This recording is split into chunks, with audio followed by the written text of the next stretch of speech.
Welcome to the PP Show, where the D-Gens come to have discussions. Here at the PP Show, everyone has a voice, no matter how long you've traded in the markets. We love all opinions at the PP Show, and we hope you do too. Always remember this show is mainly comprised of opinion, speculation, and entertainment. So sit back, relax, and enjoy the show, you dildo enthusiasts. God bless Teddy and G-Merica. One last thing, always remember, talk is cheap. It takes money to buy whiskey.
Fellas, how the fuck you doing tonight, man? It's great to see you guys. Hope you guys have been well as we get together again on PP After Dark here tonight, man. Have a goddamn good time and talk about the goddamn stocks we love. So, great to see you guys tonight. Hope you guys have been well this evening. We got some stuff to discuss here this evening. Now, keep in mind, I do have a little bit of a fucking ocular migraine hitting me. My glasses are real fucked up, fellas. I need to get a new goddamn pair, but I need GameStop to make a goddamn move, man, so I can get a new pair of glasses. So, with that being said, great to see you guys tonight. We might have a little bit of a shorter show this evening.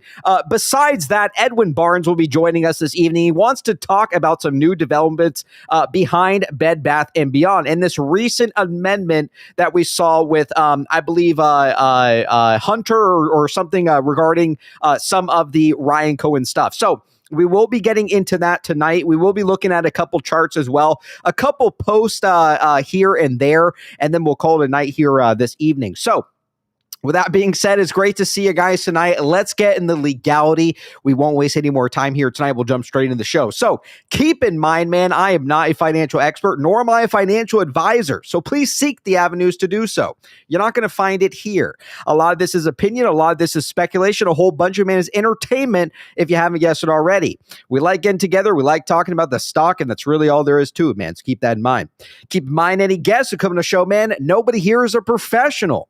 So if you hear any opinions, speculation, TA, things like that, keep in mind, man, nobody here is a professional. We like getting together. We like talking about the stock, and that's really all there is to it. So let's fucking dive into it tonight, man. Doctor out there says, take care of your health first, PP. Honestly, it's because I've been staring at the goddamn charts all day long. DJT and GameStop are looking absolutely fire tonight, fellas. I gotta say, we made an excellent fucking move here, and there's actually a little bit of data to support that move today, which we will look at. So, with that being said, let's go ahead and welcome Michael here to the PP Show tonight. So, chat, please give a warm welcome to none other than Michael.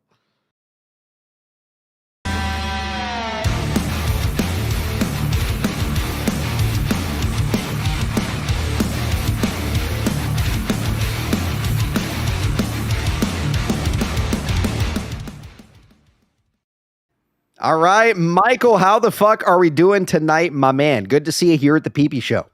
Good to see you. Yeah, no, a lot of exciting things, like so much. I don't even know where to start. So let me ask you, did you have calls that you held till Friday? I mean, you were talking about having these calls that were like not doing so hot earlier this week. I mean, did you make out okay? I mean, you must have, right? We topped out 24, like 4 or 25, like 17 or something today, didn't we?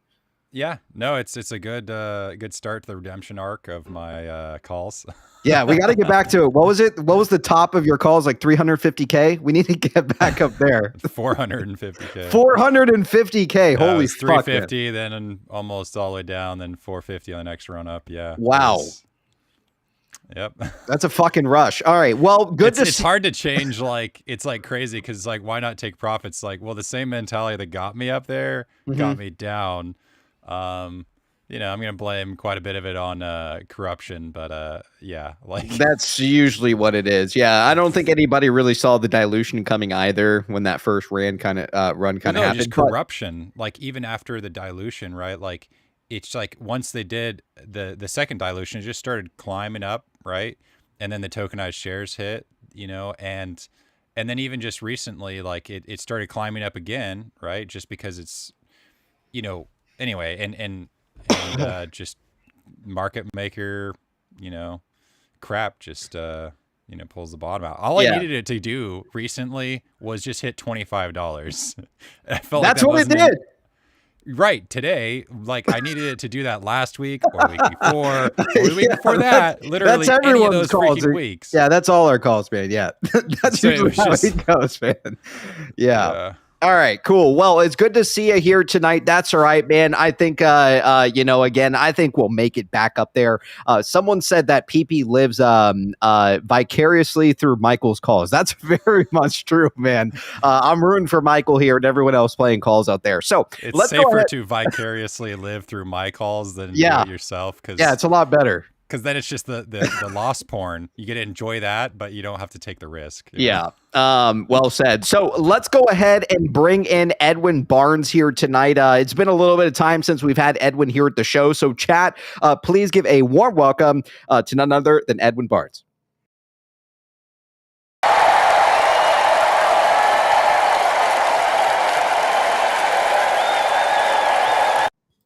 All right, Edwin, how the fuck are we doing tonight, my man?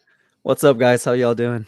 Great, man. Welcome to the Show, man. It's great to see you here this evening. I want to give you a big fucking shout out here at the show tonight. Again, for the longest time, Edwin, you were one of the original people out here talking about, screaming it from the rooftops, Trump, Trump, Trump, Trump, Trump. I mean, you were saying it nonstop, man, to where people were like, they were at times being like, I don't know, man, is Edwin really sure about all these connections, things like that? And then sure enough, many months go by and Ryan Cohen starts to endorse Trump. All these big things start moving and things like that. So I want to give a big shout out to Edwin Barnes for being the initial person to really tie a lot of these connections together. But Edwin, how you been, man? Welcome to the Show. I mean, fill us in, man, what you wanted to maybe cover with us tonight. Yeah. Thanks so much. I appreciate it, guys. And it's been a wild ride. It has. For all of us, right? And I really I wouldn't have been able to do any of this, and I wouldn't have had the motivation or the courage or even the fuel to keep going if it wasn't for the community. So it's been a collective effort, everyone pitching in, from yourself to Michael hosting these daily shows, to everyone here that's tuning in and sharing. It's been a collective effort, and I'm so proud of what we've been able to put together. I get daily messages all the time now, from direct messages to tags to even emails from people that place orders with the pins. And by the way, the pins are coming in next week. I've already sent photos out, so hell yeah, exciting. And it's such a wonderful time to be alive, to see all this and witness all of this. And I want to just acknowledge one thing. There's a lot of people, a lot of Q people from the MAGA side are now just tuning in for the first time. They're discovering the PP show. They're discovering some of the research, and a lot of them are really confused. A lot of people, there's a lot of innocent people out there that are not shills. They're just completely, out of the loop, right? Gotcha. And all they're doing is just following DJT stock, and they're just kind of like, where do I even begin? How do I even start to absorb and soak some of this information? So if you guys get anyone out there that seems genuinely legit and they're like Q people, they'll stand out. They're kind of like us, right? With GME and BBBY and butterflies. They're over there with thunderstorms and lightnings, like Michael's background, right? Yeah. So we have a storm going on right now here, actually, in Texas. So perfect timing. It's hard because this is coming from so many different angles, and I thought I was going crazy because I'm okay, I'm going to talk about I'm looking into the mafia in Chicago. Yep. I'm looking into corruption, Wirecard fraud in Germany. I'm looking at Loop Capital and Obama's connection, and I'm just is all this connected? And I'm looking at the beginning of the Federal Reserve. I'm literally going back to looking what happened, the World Brotherhood, and that started in the middle of World War II and changed everything. And I'm is this really all connected? And then suddenly, just in the last few days, all of it's become super relevant, and it's okay, I wasn't crazy, because and so I think people coming from any one of those single places, it's a whole weird world to come to the other one, which is connected, but it takes a long time to see how it's all connected. And so we could, one, present things well, and two, be patient. I think you nailed it. You nailed it there, Michael. I'll say one thing about the Q folks that do message me and contact me. They've seen a lot of the signals, right? They've been following signals accounts. They are the masters at decoding the Q stuff and everything. And when I started sharing the little drops, the hints starting with Loop Capital, right? Light bulbs are going off of people's heads. Loop Capital for me was the direct connection, right? Because Loop Capital was the one who was, covering GameStop and Bed Bath & Beyond, and that was the guy Anthony Chikamba, who was now, known infamous for saying, sell now, ask questions later. And Loop Capital was directly mentioned in the Q drops, and that's what ties everything together. Gotcha. And the second part now is Sidley Austin. Sidley Austin is now the law firm that represents Pulte Holmes Group for setting up the depository units filings, and also for setting up Grove. Grove is the portfolio company under Larry Chang, and Sidley Austin directly is setting and structuring all that. So they are huge. Yeah, it seems like a lot of stuff is connected here. Also, Go ahead, Michael. just Then real I wanted quick, to ask Edwin about this post here. just to go off of the Loop Capital thing, like a lot of people, I mean, because like even me, like I didn't really care much about politics my whole life, just because I don't know, I just didn't Same. want to touch it. But I didn't even know till recently, right, that Obama's dad or stepdad or whatever was like a really rich like oil guy, right, from like Indonesia.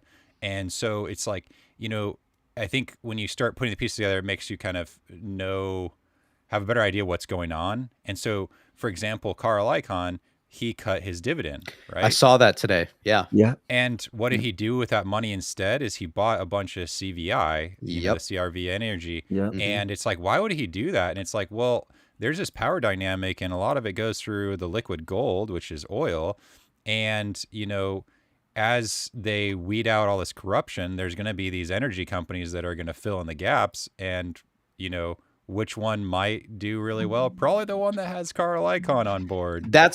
Someone told me the same thing today about the CVR energy. He's going long. I mean, this is like a really good business move when it comes to Carl. I mean, he knows that, where the money's at when it comes to like a lot of this oil stuff like that. Trump's coming back into office. I mean, the guy knows what he's doing. So, let's say that in 6 months from now, right? Like maybe there's a RICO, maybe some like different oil things shift around the world, and they get like a huge, oil contract or whatever.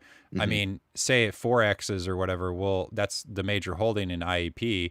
And so it's just like, I don't know. I mean, like it's inevitable at this point. So it's like, for me, I think that the IEP might go flat or maybe even go down a little bit. Yeah. But like if I make some money with my GameStop calls, or if we get our Bed Bath shares back, which I think we will soon, I am gonna dump a lot into IEP, and I'm really glad it's at a bargain right now. Yeah. No, and I agree. And also the fact that, I think what kind of led also not only was like the earnings kind of like, iffy recently, but also it was the main thing of cutting the dividend that kind of led the stock price to go down. But there is a gap all the way down, I think, towards like $10 or even like $9.80. So again, if like people are waiting for entries, things like that, people are waiting for calls, I would wait just a tad. And again, that's just my own opinion personally. I've heard this from a few people who have said that there are a couple gaps down there at 980, which could get filled before we actually see the full-on reversal. But again, sometimes people don't want to wait. There's a chance where it doesn't go to 980 and it does start to recover. So that's just my personal opinion on it. Edwin, did you want to add anything in terms of IEP? And then I wanted to ask you about this post here today too. And then obviously, anything that you'd like to cover with us tonight, we'd love to hear. We can actually jump right into it because this ties into a lot about IEP and, of course, Bed Bath & Beyond. Okay, yeah, sure. So let me read this post here real quick. And okay. Real quick, we got Fresh on X with the 2. Appreciate the love, Fresh. Thanks, PP, for keeping me hard. Having Edwin on helps. Yeah, Edwin's a great guy, man. Love having him here at the show. Good guy overall. Very knowledgeable dude.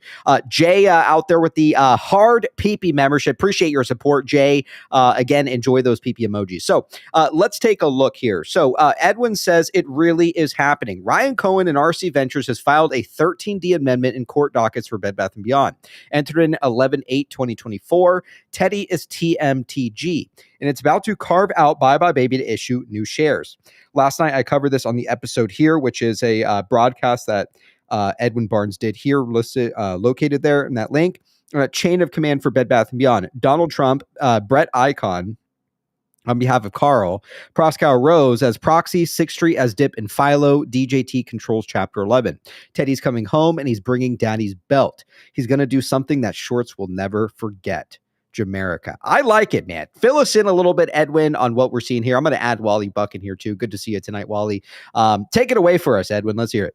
Sure. So I'll just do a quick recap for those that may have when I've had a chance to tune in for last night's episode 7. Sure. So the high overview about episode 7 is how everything is connected by single 1 degree of separation, right? As in terms of like, that's why I mentioned the chain of command. Would you mind scrolling back up there? Yes. Yeah. There we go. So the chain of command here is that initially, right, for most of us who started in GameStop and then bought into Bed Bath & Beyond, we were seeing the intermediaries, Ryan Cohen, the activist affiliates, and all those who are involved. Those are the intermediaries. But if you zoom out for the big picture, it's really been the white hat military operators working with Donald Trump as the commander in chief to orchestrate everything. So that's why I put this chain of command, because really the person who can actually push the button Mhm. is only Donald Trump. And that's reaffirmed by Carl Icahn, who recently stated in the Wall Street Journal, where he gave an interview and said all, mergers and acquisitions were on hold until Donald Trump got into office. I did find that to be very interesting. The fact that, we even said it here at the show. For the longest time we were trying to keep like politics out, and like at some point you just can't deny the politics that are in front of you, that how it's going to shape this market here. And again, like, I want to respect people on all sides. It doesn't matter which side you're on to me. I think that at the end of the day, as long as we get some kind of market reform, short sellers are held accountable, market makers are held accountable, we're all on the same team, right? So I truly do find it very interesting that we had discussed it before, that, typically when you do kind of have Democrats, right, like that are like in position of like the presidency and things like that, you typically don't see a lot of mergers, right, like happening. And I don't know why that is. I don't know if that is something to do with the FTC or something necessarily, but I think historically there tend to be more mergers and acquisitions when it's done under like a different presidency. And I could be wrong there. This is just really like what I've kind of read a little bit into. Go ahead, Michael. I think it's because like for a long time, a lot of people didn't like the idea of like Ryan Cohn saying to hell with the left and the right, right? Because they thought that meant not to bring politics. But what he's saying is like that there hasn't been a left and the right. There's just been a Federal Reserve and Federal Reserve puppets. Yeah. And all the acquisitions that needed to happen already happened a long time ago. And so what they've been doing for a long time, what just the Uniparty has been doing for a long time, is just regulating other companies out of existence to keep the monopolies that they already set up. And so that's why we haven't seen mergers, but now we will, because now it's a matter of actually breaking those monopolies up or starting competitors which it's better just to start a competitor that would then outcompete those monopolies, which is what's happening. Yeah, that's one way to definitely look at it. And I mean, there's lots of these what I refer to as like dual meanings, right? We can go down a rabbit hole on one thing and later on find out that there's something else that is connected to it.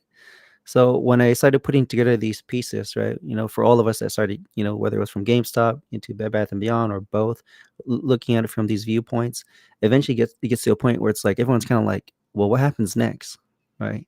And when I peek over at like, say, the, DJT ticker community, Right. everyone's kind of like that. They're like, what the hell's going to happen next? Is this it? Is this the end of, TMTG? Or are we just going to wait for a stock to squeeze and hope for a squeeze? Because they don't have the context. So everything has been compartmentalized, right? The stocks, the movements, the transactions, everything has been compartmentalized. And then for me, I can go deep into the weeds of it, but I try to just look at like from the highest level, how does one work with the other? How do they connect? And what I've been able to piece together here from what I've seen and, backed up with what SEC filings that I have with the Bed Bath & Beyond Chapter 11 court dockets, is that Brett Icahn is incentivized to complete this task because he has a succession plan that was set up by his father, Carl Icahn, which was dated in October 2020. It's a succession plan which he has to fulfill within 7 years, and he gets paid nothing. So he's like Ryan Cohen. He's working behind the scenes, and his dad made him put up $10 million of his own money if he was serious, if he wanted to go down this route. So Brett Icahn has been making all these movements behind the scenes, and he is the one that controls Proskauer and Rose, which is the law firm representing Bed Bath & Beyond, and also controls Sixth Street that set up the DIP facility for the $400 million loan back in August 2022 when Ryan Cohn supposedly sold his shares. And that all has been set up for everything, right? All these mergers and acquisitions, all these deals that we've been seeing ongoing behind the scenes. It's like they're going to build something bigger. And the easiest way for me to look at it is like it's a Voltron play, right? Or what Pulte has referenced, Green Ranger, Mighty Morphin Power Rangers, where they're all going to assemble all these individual components, these individual companies, and then structure them together. So what this got me thinking about is like, well, how does this finally take place?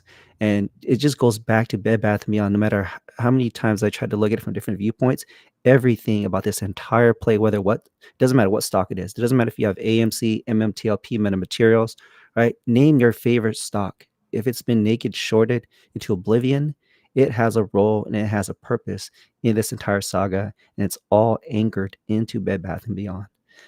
Then that's why it's so critical to see this play. And Why do you think that is, Edwin? Do you think it has to do with like maybe like these like nuclear type of swaps? I mean, there's like, all this meant like I go back and think about with like Roaring Kitty's like video how he depicts like at one point there was like a peepee on like this nuclear like atom bomb. Like, you think that the reason it tracks back so much is because a lot of these toxic swaps kind of comes back to this Bed Bath play, or what? Yes, absolutely. And you just nailed it on the head. So in last night's episode 7, that's how I started it off. I talked Mhm. about the swaps. So if we want to look at it from like a movie in a context, right? Mhm. If you guys ever seen Pulp Fiction, by Quentin Tarantino, Yeah. right? Pulp Fiction or any of his other movies, the movies always begin at the highlight, right? At the climax. So let's put it in the context of GameStop. For most people, or me personally, Mhm. I got into stocks. I mean, I was financially illiterate, didn't know anything about stocks and how the market mechanics works until I came in with GameStop. And GameStop to me is like the highlight, the climax of the movie, right? That's like the peak of the movie. And then it gets paused, right? The sneeze, the fake squeeze, the Mhm. MOAs of January 2021 was put on pause. They suppressed it, they kept it down. And to me, I look at that as like every single short seller was working together to naked short this video game company out of existence. And then a bunch of people on Reddit, led by Roaring Kitty's research, started buying up the stock. Mhm. And then, boom, it squeezes in January 2021. And then they take away the buy button and it pauses everything. And since then, they've trapped all the short sellers into the idiosyncratic risk. And the idiosyncratic risk is actually the label that they gave by the NSCC, the National Securities Clearing Corporation, which is a subsidiary of the DTC, the parent company. So that's actually the NSCC's report. And I have that in my research if anyone ever wants that actual document. Mhm. So they trapped all the shorts there with GME. They paused it. And if you follow the movements of Ryan Cohen then moves into Bed Bath and Beyond. And then they set up the second, what I refer to as the bear trap. So there's 3 bear traps. The first one is GameStop to set up the swaps trap. The Mhm. second one is Bed Bath and Beyond to trap the shorts into Chapter 11 where they can't escape at all. And then they're doing this part where they're going to carve out the company, bye bye baby, and then they're going to issue new shares. Yeah, and if you think about it too, like especially with Bed Bath, it seems like a lot of that liquidity is tied up too, right? Like in the sense Yep. of like all these like naked short positions and shorting the stock. Like the number one thing that they wanted when it came to Bed Bath and Beyond was to essentially make it a zombie stock, right? Like all these other stocks that are like bankrupt, and they continue to trade under like 0.0001 per share, right? And it's Yep. just like, that's kind of how they can close out their positions, kind of, or kind of keep it, keep it on the books that way, things like that.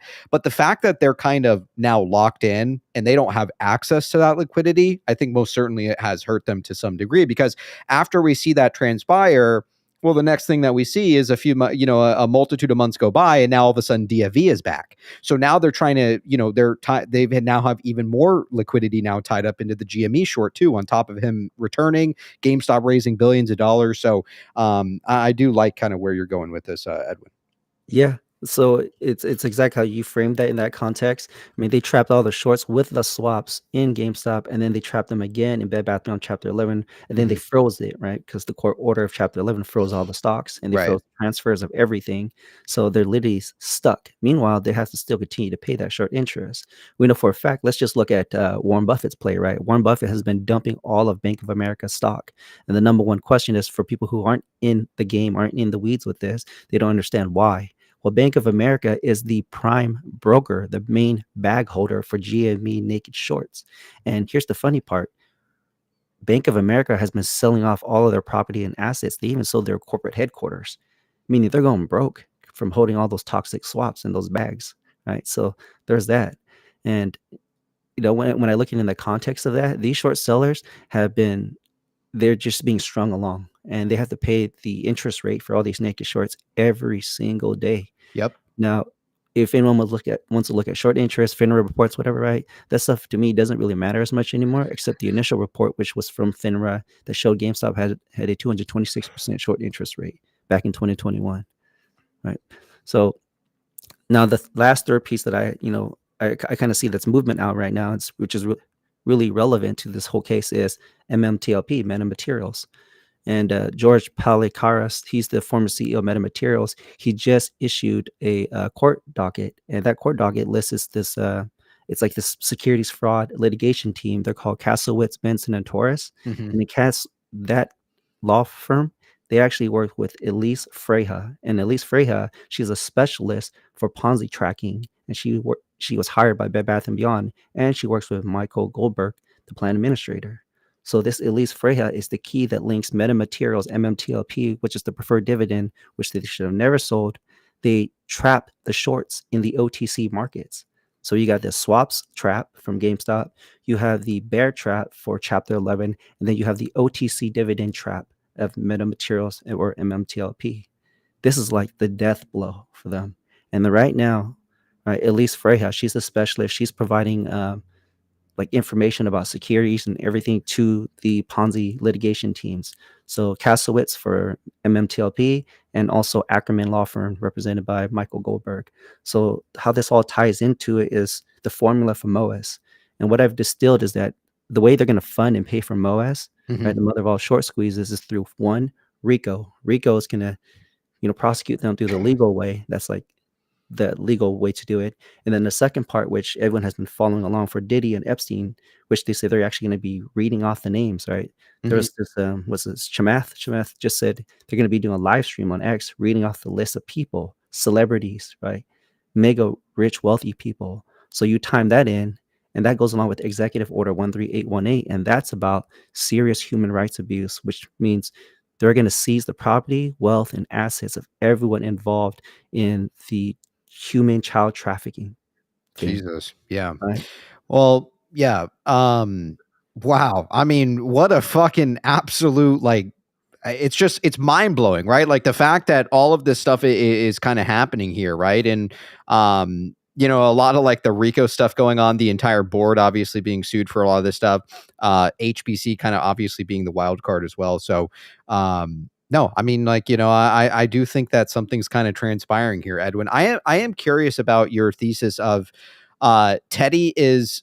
So when you say that Teddy is going to be the one to carve out Bye Bye Baby, where do you find like GameStop kind of in this scenario here within like your own thesis? If you think that Teddy is TMTG, where do you think kind of GameStop falls into this? If you think that they're the ones who are doing the carve out for Bye Bye Baby? Yep, perfect. So on this thread that you have up on the screen, let's Yes. go ahead and scroll down and let's show people the receipts. I think people love receipts. These ones, right?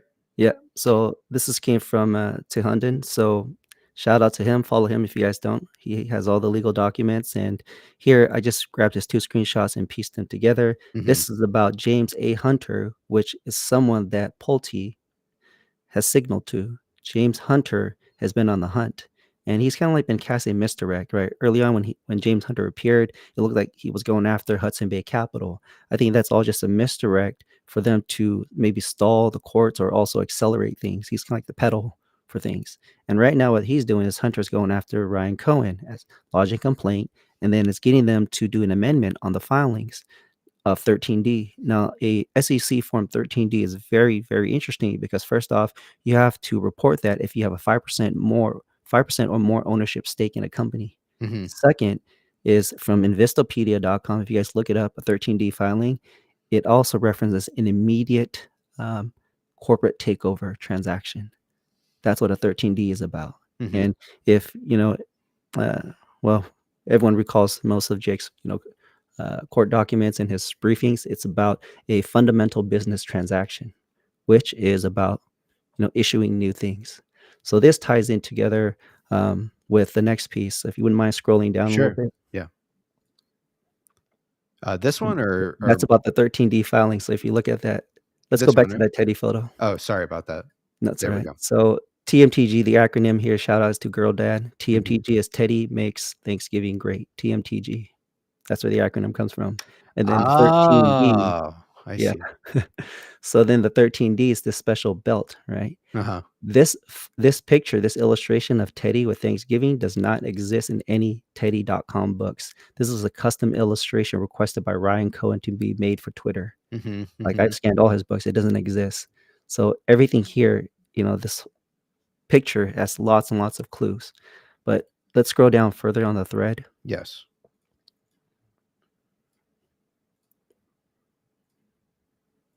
This one, right? It'll be the next thread down below. Oh, my bad. And we can keep going. So this one. So that was the original one, but let's keep going down further. Okay. So and this one right here. So you click on this part. Oh yeah, this is good. This is when Pulte, the very first time James Hunter appeared. This is when Pulte says, "I know him, and I am impressed by him." Mm-hmm. And I call William Lemonade Pulte. Why Lemonade Pulte? Let's scroll down a little bit, and you can see there's a thread that ties this together. I like it. Yeah, it's actually a signal. So we'll keep going out further. All right. There's another piece right there in this thread. So click on that first left photo. This one, right? Yeah. So you might have to zoom in and. Let me see. Let me pull it up a little bigger for everybody. Okay, so which one? So we start with the right side. So on the right side, there's this actual corporation. Shout out to Bobby Cat who found this. He actually shared this with me many, many months ago, but I had no idea what it was about. And it was basically called a company called Lemonade Lagoon. It's a shell corporation, and the people who are listed on it is Joe Rogan, Edward Snowden, Donald Trump, Melania Trump, and Elon Musk. Right? Really? They are all listed on this. Yeah. What the hell is this? If you go to bizipedia.com, actually, I think if you scroll down, I actually have the full filing. It's in the comments of this thread. So Lemonade Lagoon? Yeah. Okay, yeah. Let me go back here. In the thread itself? Yeah. Down below in the there, right there. Oh, yeah. If you click into that. So that's the actual Bizipedia. There's actually two ways you can find this. So Bizipedia is more accurate. The other one is on Open Corporates. Open Corporates looks like it's a dead company. But this is active. And right there it says the company has 8 contacts on record. The contacts are Chelsea Delight from Layton, Utah, Donald J. Trump, Edward Snowden, Elon Reeve Musk, Jaron Zeppel, Jaron Lanier. Jaron is, by the way, he was one of the guys who helped, I think, found Atari. So that's why he's interesting. Oh, the Atari connection. I always wondered how, like, there were always this mention of Atari. Yeah. Interesting. So that guy Lanier, he helped create the VR virtual headsets for Atari back in the 80s or 90s. It's pretty interesting. And then you got right there James Rogan, right? Joseph James Rogan, Joe Rogan. Yeah. And you got Melania Trump. And then this other guy, he's an influencer named Sean Ryan. And Sean Ryan has like 3 million followers on YouTube. So that's Lemonade Lagoon. And if you want to go back to that previous, that split screen, the one with the pink. So yes, let me go back to this one. So there it is right there. So at the top here, this is actually a reference from Baby Shark, right? So Lemonade Lagoon is from Baby Shark. Yeah, it is. Yes. Yeah. And then right there, this is about one of the show episodes, and it's about a heat wave where Baby Shark and William supply the town with Grandpa's world famous lemonade. Does anyone recall the lemonade stand in the Teddy books? Yes. Yeah. Right well, the corn stand, wasn't it? It was a corn stand. There's a corn stand, I think. Was there a lemonade stand? I could have sworn there was a lemonade one of them. I can't remember. Was there Wally? Yeah. There was? Okay. Yeah. I think there was then. Okay. I remember the corn for sure. And then what was really interesting about this was what what the fuck? This is crazy shit. Pulte posted it today out of nowhere. He said, sometimes people call me Will. My grandpa called me William. My sister calls me Will. Yes. And so I don't know why I'm tweeting this. I saw that today. so this is the connection here. And that's when I said, thank you, William Lemonade Pulte. Dude, that is an absolute like head fuck. I had this is another reason why I love bringing Edwin here, because of the connection to the tinfoil here, right? It's like I would have never been able to find some kind of connection like this, but somehow, some way, here it is, right? Lemonade Lagoon and all this shit. Real quick, we got Padre K out there with the 5. Appreciate the love, Padre. We also got Dennis out there with the 2. Look up image Indian deadfall bear trap. What is that? We also got Terry Slime out there with the 10. These next 4 years are crucial. Plan, work your ass off, become as strong and as competent as possible. Create generational wealth. Opportunity of a lifetime is right now. Let's get after it, fellas. Appreciate the love, Terry. Agreed. Justin with the 2. VTI crushing all-time highs. Non-morons winning corruption. We also got Herm Daddy out there with the 2. Can you clarify about the 13D amendment? And then also Justin out there with the 2. VTI is up 40% since Bed Bath shares were canceled. Holy shit. All right, let's take it back over to Edwin. Edwin, I'm loving it so far, man. This is like absolutely incredible. Cool. Let's continue down this thread then. Sure. So we'll go back to the James Hunter thread, the one where Pulte was. Hold on one second. James Hunter. Yeah, see right there. Pulte says, "My sister calls me William. Yeah, I don't know why I'm tweeting this." I saw that today. All right, where you're talking? You Yeah, you said have to go back. the original post, right? Yeah, you might have to go back. Yeah. Let me go here. And which one was it? This one, right? Yeah, that one. Yeah, this one. Okay. Keep on scrolling a bit, and Okay. there in that thread right there. This one. Yep. The lemonade one. Yep. Okay. So this is the part where it's like, you know, when Pulte was like casting this misdirect, or maybe letting people believe that James Hunter was pursuing HBC, which might be a bad guy. But as it Yes. turns out, Hudson Bay Capital is an absolutely critical piece to this, and they're a good guy because the CEO of HBC, Sander Gerber, was just on live stage. He was the only person only hedge fund person there at the New York Economic Council in September 2024, Mhm. and he was allowed to ask the question to Donald Trump, what's going to happen with the future of America about imports and tariffs? And Donald Trump answered him live on stage. So, you know, that to me signaled that HBC was definitively the good guy talking to the head honcho, right? I think it's also possible, right, that it's like HBC could have very well also been a proxy to, you know, on behalf of a third party. And the reason I say that is because if you, obviously we don't know for sure, right? But if you do look at the HBC docket, almost everything is entirely redacted out of it. And then when you get to the transaction page where they have a whole list of every transaction they conducted, every single fucking one is redacted. And someone had come to the show, they had mentioned, they said, you know what, PP, I'm pretty sure that entire page that's redacted are all the transactions that they brokered on a third party, which is very likely, right? That whoever the third party is, they don't want them to know. And that entire document was quickly sealed, right? So that the public will never see it. And again, like, we're in a public bankruptcy. Even the judge has said that this is like a public bankruptcy and nothing should be hidden, things like that. Yet they're sealing fucking documents. Something as important as HBC, I feel like the public should most certainly know, and especially shareholders, unless, you know, however they're kind of conducting this, you know, it impacts other public companies and therefore it would be sealed. So that kind of does make sense to me. Absolutely. And that ties into HBC as the company that's holding the preferred shares of Bed Bath & Beyond, which is from the parent company. Mm-hmm. So that ties into the second part. And if you wouldn't mind scrolling down a little bit. So this is the part. Which section? You can keep scrolling down to the screenshots.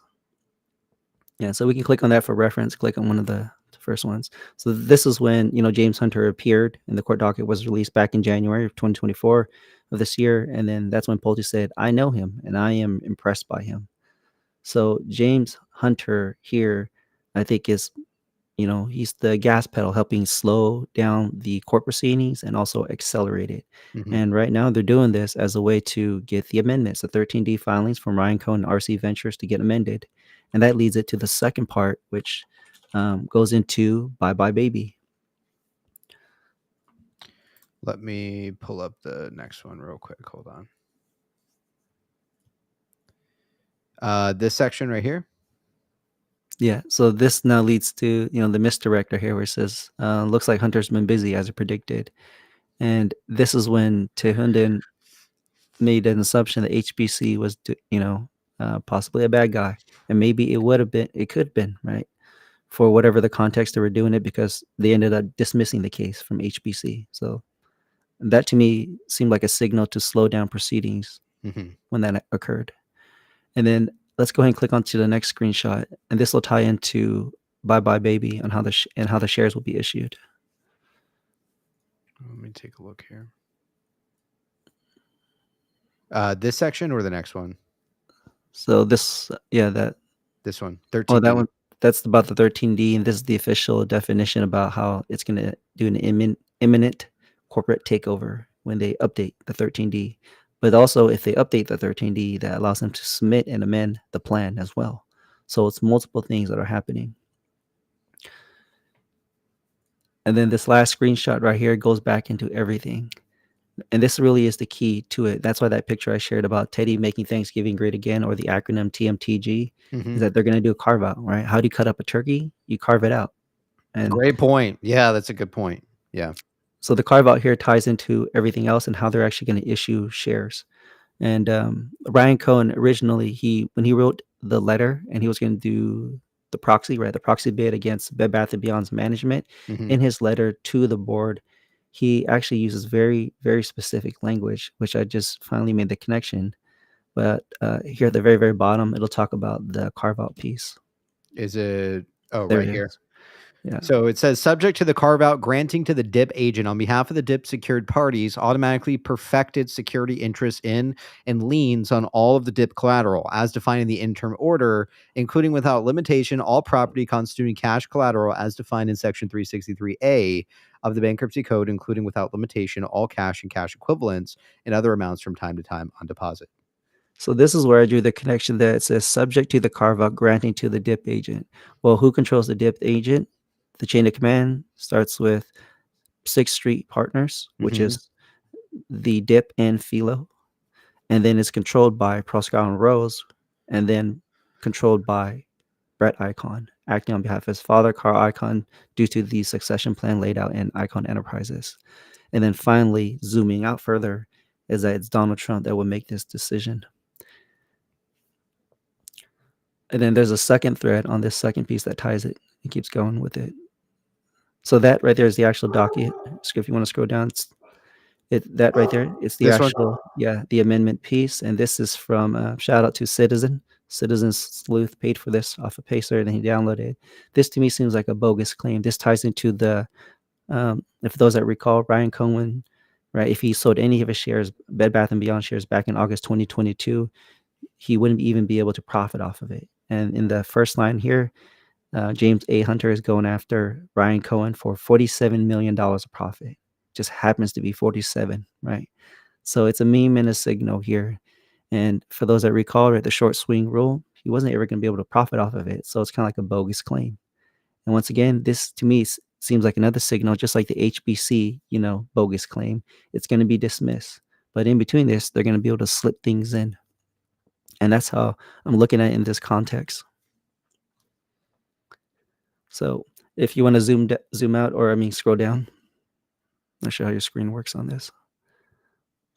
I think PP had to step away for just a minute, but okay. Edwin, tons of credit to you, man. I don't think we've interacted before, but I'm super grateful to have the opportunity to consume the nuclear grade tinfoil that you produce. I'm fully bought into somewhere between 10% and 90% of the thesis that you're outlining. But as this pans out, like if you are anywhere close to being, if you're right about 20% of the stuff that you put out there, I'll just be totally floored, and the outcome will be unbelievably positive for all of us. And I just give you all the credit in the world for being able to pick something from over here, connect it to a Teddy book. It's really incredible. So great work, buddy. Yeah. Thanks. Sorry, go ahead, Edwin. Yeah, I mean, again, like Edwin is very much early on a lot of this stuff, and I'm highly impressed with a lot of this stuff here. Real quick, we got J.R.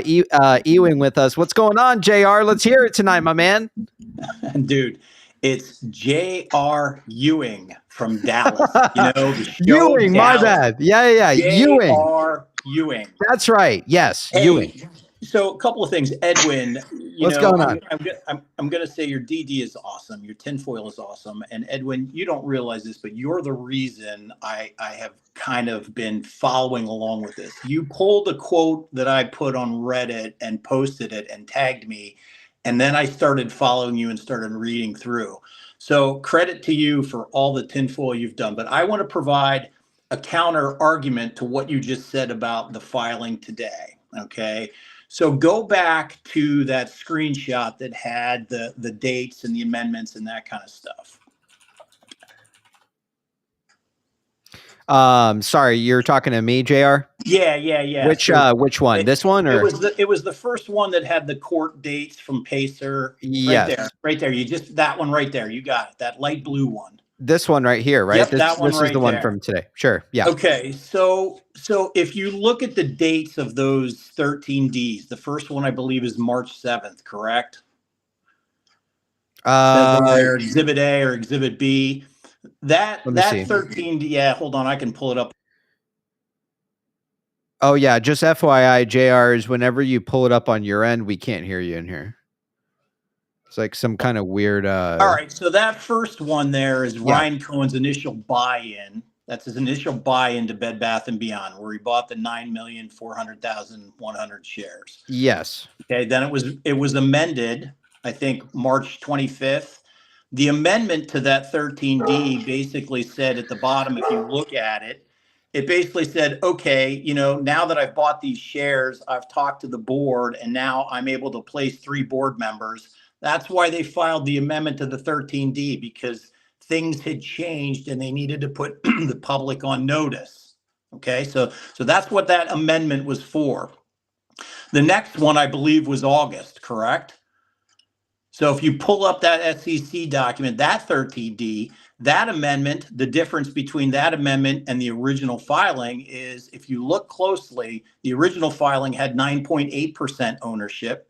That amendment in August shows an 11.8% ownership. Now that's important, because remember, we talked about previously, they were trying to get him over that 10%. And when they did the share buyback, technically that pushed him over the 10%. Okay, that's what that 13D is saying.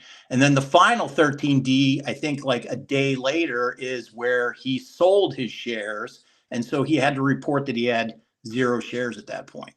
Okay, now this amended complaint, if you remember the last time I was on, we talked about that judge's order, where at the bottom of the judge's order, it said, look, if you have any additional issues you want to put in a complaint, file an amendment complaint, make sure it's consistent with Rule 11, and then sit down and figure out the briefing schedule.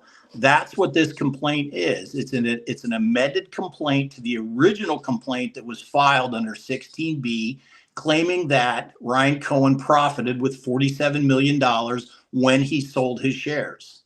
Okay. Now, I want to turn to the HBC claim for a bit, because I read over this last week again. Mm-hmm. And a couple of things.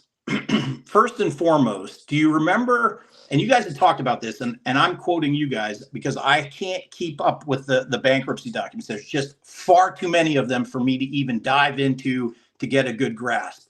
But the one thing I do remember that you guys talked about here a couple of weeks ago was the judge wasn't going to hold off on other litigation and other dollars coming in to add to the waterfall, right? There was a comment by the judge that, look, here's our pile of money. We know this litigation is out there, but that litigation isn't going to hold up the bankruptcy moving forward. This is the litigation he was talking about. The $47 million that they're trying to get back from Ryan Cohen, and the $300 million that they're trying to get back from HBC. Now, I want to go back to something you just said about how, look, the judge said that this bankruptcy is going to be open to the public. It's going to be a public bankruptcy. Yes. Take note that these 2 claims are in the Southern District of New York. They're not in the bankruptcy. So that's why you're seeing some of that redaction in the HBC claim. Now, when I read over this HBC claim initially, I was looking for information on mergers and acquisitions and that kind of stuff, because that's why I thought it might be redacted. But I think the reason it's redacted is what you just said. Those are transaction statements at the end. I think it's Exhibit J. Those are all transaction statements. And if you look at the top, if you look at any kind of statement that you get from your broker dealer, your name and address is right at the top. And if you look at how it's blacked out, it almost corresponds with a name and address. So there's no doubt in my mind that Exhibit J is all blacked out, because it's all transaction statements from people. Okay. But the one thing I picked up on the second time when I read through the HBC claim, and let me pull it up, is this statement in here. Mm-hmm. Yeah, I think, JR, I think I know where you're going with this, and I do appreciate your insights on this, because this is invaluable to have all this context. But I would just share one thing that I think would just kind of draw a line in the sand, would make it very, very clear. This is about RICO, right? The whole case is structured under RICO. That's why I shared in the context of GameStop as a bear trap or swaps. Sure, but and then chapter 11. And I'm not going to argue with you there. No let me share the line in the sand here. I think everyone recalls this. Michael Goldberg, the plan administrator, his declaration was, we are going to allow the DTCC to get away with this unless there's securities fraud. obviously we know this is about securities fraud. That's why, Bed Bath and Beyond, right before they went into Chapter 11 back in 2023, they were going to do a reverse split. They did a reverse. They announced the reverse split, and then a bunch of naked shorts started piling into it, and then they canceled the naked short. I mean, that's just the clear sign, right? Put two and two together. Michael Goldberg says, "Hey, we're gonna let you get away, but if we discover securities fraud, we're gonna nab you." So they set up the bear trap going into Chapter 11. That's why I'm saying the bear trap was already set up. So Yeah, everything that we no. see on here, I'm not disagreeing what you're saying, and that's why I appreciate your insights. But what I'm saying here is that if you're looking at just the context of these documents, right? And I would agree with you 100% because I don't even know the details of them, right? But what I'm saying here is that because James A. Hunter is hunting, he's making changes to this. That means they're going to be using RICO to make amendments and everything else. And that ties into what Michael Goldberg said. So everything you say may be 100%, but here's the thing. There's going to be one little thing that comes in and it's going to shake up the entire thing. And they have to shake up the whole thing because how else are they going to do a carve out? And here's the thing. That's why I included the definition of a carve out. Actually, I didn't on this one, but I did it in the live episode of episode 7 last night. For a carve out to work, the parent company must be intact. So how can anyone even explain here? Can anyone explain actually? How can the parent company carve out a subsidiary company that doesn't exist? Now, before you answer that, let's review the other docket that has been shared around many, many times. I think it was originally by you copy. There's a specific docket that says preservation of ticker BBBY. So the question must be, why would they preserve the ticker for the parent company if they weren't going to pull a reverse Uno and reverse everything because of what the plan administrator Michael Goldberg said? If there's securities fraud discovered, they will reverse transactions. And that's my thesis for this entire play. So once again, right, I can agree with you No, and 100% hey, on Well this, said, Edwin. but the amendment's going to change this because of RICO. And it needs to happen because they're trapping the shorts through GameStop. And we know this because in GameStop's SEC filings, they say they're working with the SEC. That was about the swaps. yeah, Let's take it back over to JR. Go ahead, no, JR. Edwin, there's no doubt in my mind that something larger is going on here. I'm convinced of it. Okay, there's no doubt. And trust me, I'm rooting for you guys. I really am. I said it before. I'm not a Bed Bath and Beyond holder, but I hope this works out for you guys more than anybody. I'm heavily into MMTLP, and I know what it feels like. Okay, I just don't think this particular document and the HBC, the 16B claims, it's a hard stretch for me on the issue, the complaint that was filed today. It's a hard stretch for me to say that there's some type of merger or acquisition in there, embedded in there, or something like that. After reading through those documents, I'm not suggesting there's no other connection somehow. Sure. It's that the amended the 13D filings here are directly related to his share purchase and then his ultimate share sale.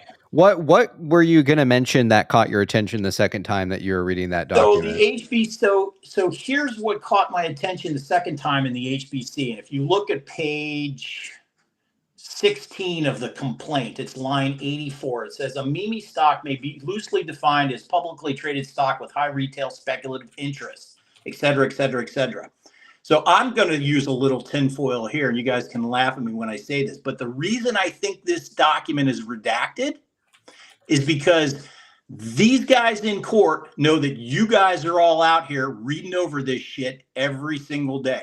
You know, PP, you have upwards of 4,000 viewers sometimes. I don't know if you've noticed that, but I have. And so when you start to read and try to read between the lines on this HBC complaint, they're blacking out names. They're blacking out names of people that purchased these warrants and that were part of the contract to buy the shares that they were able to convert and then ultimately turn around and sell right back into the market.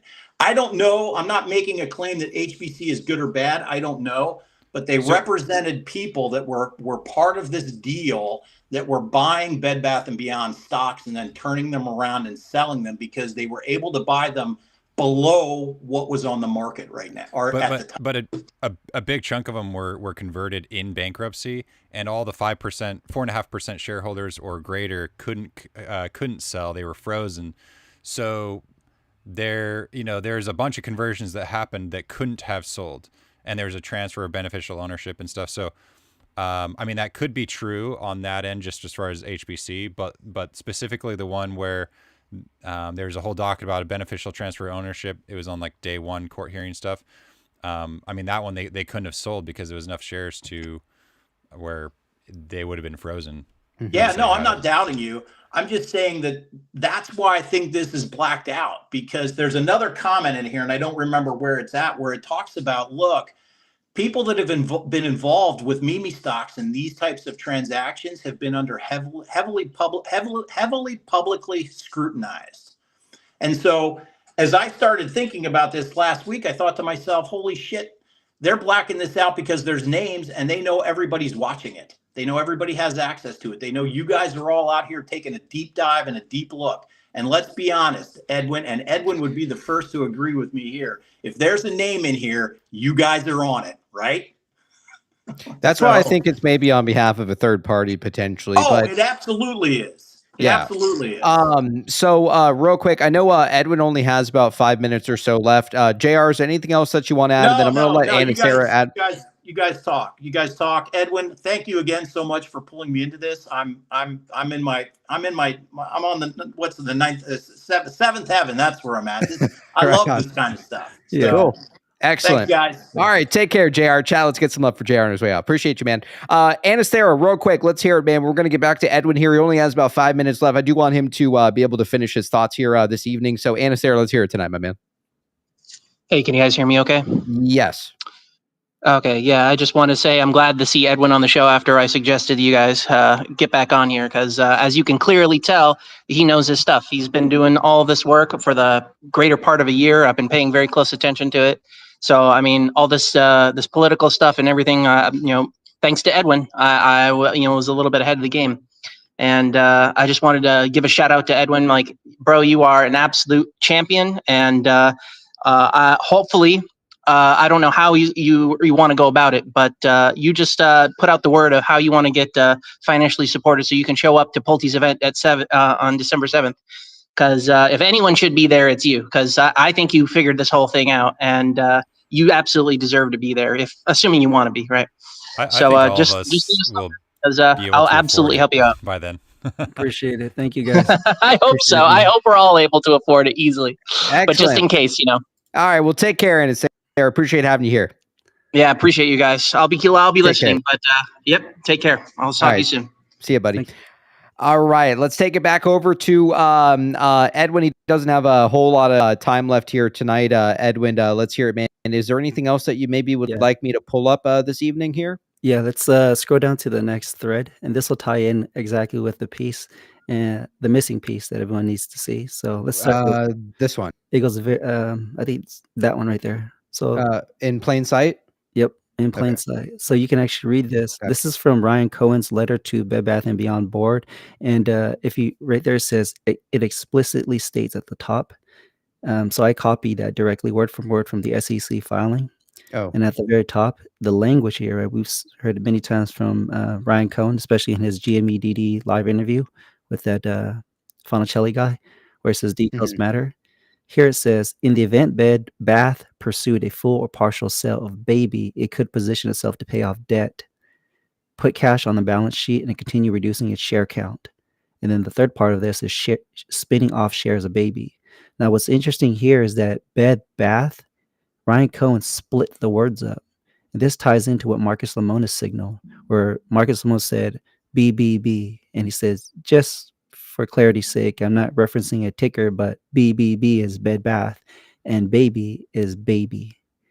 So Ryan Cohen said this in his letter to the board, and then Marcus Lemonis reiterated it as fact, as in two separate companies, a carve out in this case, but the context they put it is talk about issuing new shares through a spin out.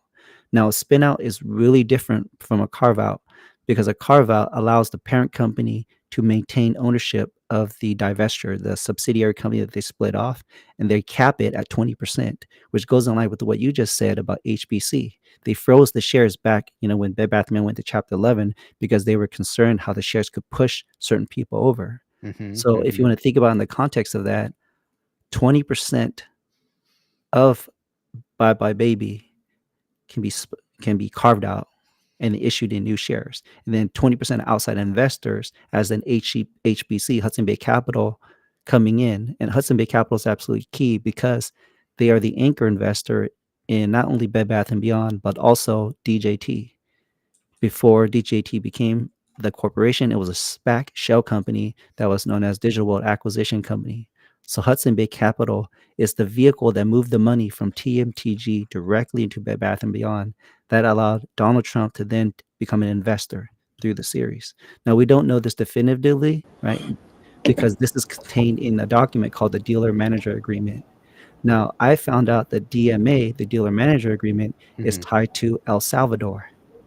So President Bukele, they just opened up El Salvador, and on October 16th of this year, 2024, just last month, they did a tender offer, and the tender offer agent is DF King. Does anyone know who DF King is? Yes. DF King was one of the proxy solicitors, I believe, if I'm not mistaken, when they were doing the RS stuff, right? Can you open up a new tab? Yes. Open up a new tab and type in Equinity. Type in Equinity. Yeah, Equinity AST. Yes. Yeah. Just hit enter and see what the page shows up as.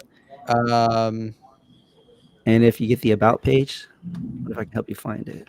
Michael, see if you can look it up. Yeah, Michael, can you see if you can find it? I'm not finding it here in about page. What's going on, ABC? Good to see you at the PP Show. Hey, brother, how are you? And we're just chilling. We got Edwin here with us tonight, man. So it's good to see you here this evening. Yeah, no, absolute pleasure. Thanks for bringing me in. Hey, Edwin, Michael. Hey. Who else is here? We got Wally in here too. Good to see you guys. Yeah, good to see you, man. Let Edwin go, man. Let him ride here. Yeah, absolutely. Okay, Michael, could you click this link? Okay, yeah, there we go. All right, let's see. Okay, we have it up on the screen here. So DF King owns Equinity. And if those that recall, when Chapter 11 was going through, right, the transfer agent AST was frozen. They were going through their own mergers and acquisition, and then EQ purchased AST. EQ is owned by DF King. Now here's the final piece that connects it. So here's the second link that I'll share with you guys. And wait, this DF ties into King owns Equinity? Yes, and Equinity EQ purchased and merged with AST. So that's how it forms. So if you click on the second link, now it's going to tie in GameStop to it. That's interesting because I remember that name when they were doing the proxy, when they were trying to get a proxy solicitor to handle the RS. Remember this, ABC? Remember nobody wanted to touch this thing with like a 10-foot pole, and then they had got, I swear it was like the fucking king or something, or maybe I'm remembering it incorrectly, right? There were 3 of them for the reverse split. Yes. And the first one was DF King. Yes. The second one was, or the third one was Marl. There was the third one, but anyways, it said something about DF King Moas Marl. Yes. Yeah. Yeah. But again, reverse split never happened. It was a bear trap. And yeah, like Edwin said, it was for me, it was too sloppily organized. I mean, it was March 17th, the standstill agreement with RC ended. Yep. And then literally, I think 2 weeks later, that's when Sue Gubbs announced reverse split, but she never gave a date. Yep. And it was all delay tactics. It was a bear trap, man. Yeah. So is that Michael? Michael, if you have that open again, well, let's go ahead and click on that first image with GameStop so everyone can see it. So DF King, right, owns EQ. EQ merged with AST, but also DF King helped set up the bonds for GameStop, and they managed the tender offer. So DF King is directly managing debt notes, right? When a company wants to raise capital, they sell debt instruments. So DF King connects Bed Bath & Beyond, the transfer agent, by the bonds, and also connects it to GameStop. And then this is the part which truly helped me see this on a global play. So if you can pull up that tweet right there, it's the other image from what's his name, President Bukele of El Salvador. It's that one. You might have to zoom in for it, but I underlined it down there at the bottom. So El Salvador just opened up foreign investments, allowing people to, invest with them, and they're purchasing debt notes, and these debt notes are managed by DF King, and so DF King manages the tender offer. They're like the ones managing the debt notes, and then to assist them with that is JP Morgan, and that's the second line. So if you zoom in on that, you can see the details on it. So I can't El zoom in, Salvador. actually. If you right click it and open it in a new tab, it might actually let you. Yeah. Right click, open as an image. And then it Oh. might let you zoom in a lot closer. Yeah. Okay. Yep. So here's the details for this. Oh yeah, there it is, listed right down there. Dealer manager is JP Morgan. Yep.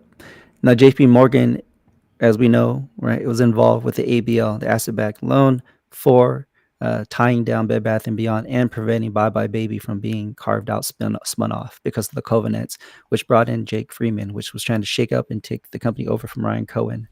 So JP Morgan has a role here, and they're managing the dealer manager. I think they maybe abbreviated that on purpose, because in the Bed Bath & Beyond S4, which an S4 filing is a prerequisite for a mergers and acquisitions, JP Morgan's the one who's managing that. And that ties into the 2014 debt notes. And that issued the 2024, 2034, 2044 debt notes. So why is El Salvador working with DF King and tying it with the dealer manager agreement? Well, maybe that's what happened, right? When CEO Sue Gov signed that deal with Lazard, the dealer manager agreement is the one piece, the only document that has not been released to public, and no one knows anything about it except all the movements behind it. So this got me thinking, well, shoot, if they have global people involved in this play, maybe that's how we reset the global financial system as well. That goes into another topic about the quantum financial system, which I won't get into here. But this is where it got me thinking about superpowers. And ever since, election day, right? Mm-hmm. Donald Trump has been having conversations with over 70 world leaders from 70 different countries. Maybe this giant play is about doing exactly that. Not only launching a new company, but also launching a new monetary system. So that's what got me thinking about, okay, you got Saudi Arabia, UAE, which are major players. And then we have the roaring kitty meme about, the sandworm, right? Well, Dan Scavino, which is I think he's the chief of staff or senior chief of staff for Donald Trump, for his campaign manager.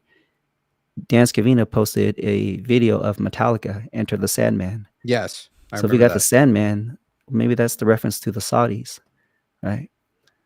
For those that recall, this goes into 2017's Las Vegas shooting, but I won't get into that. Sure.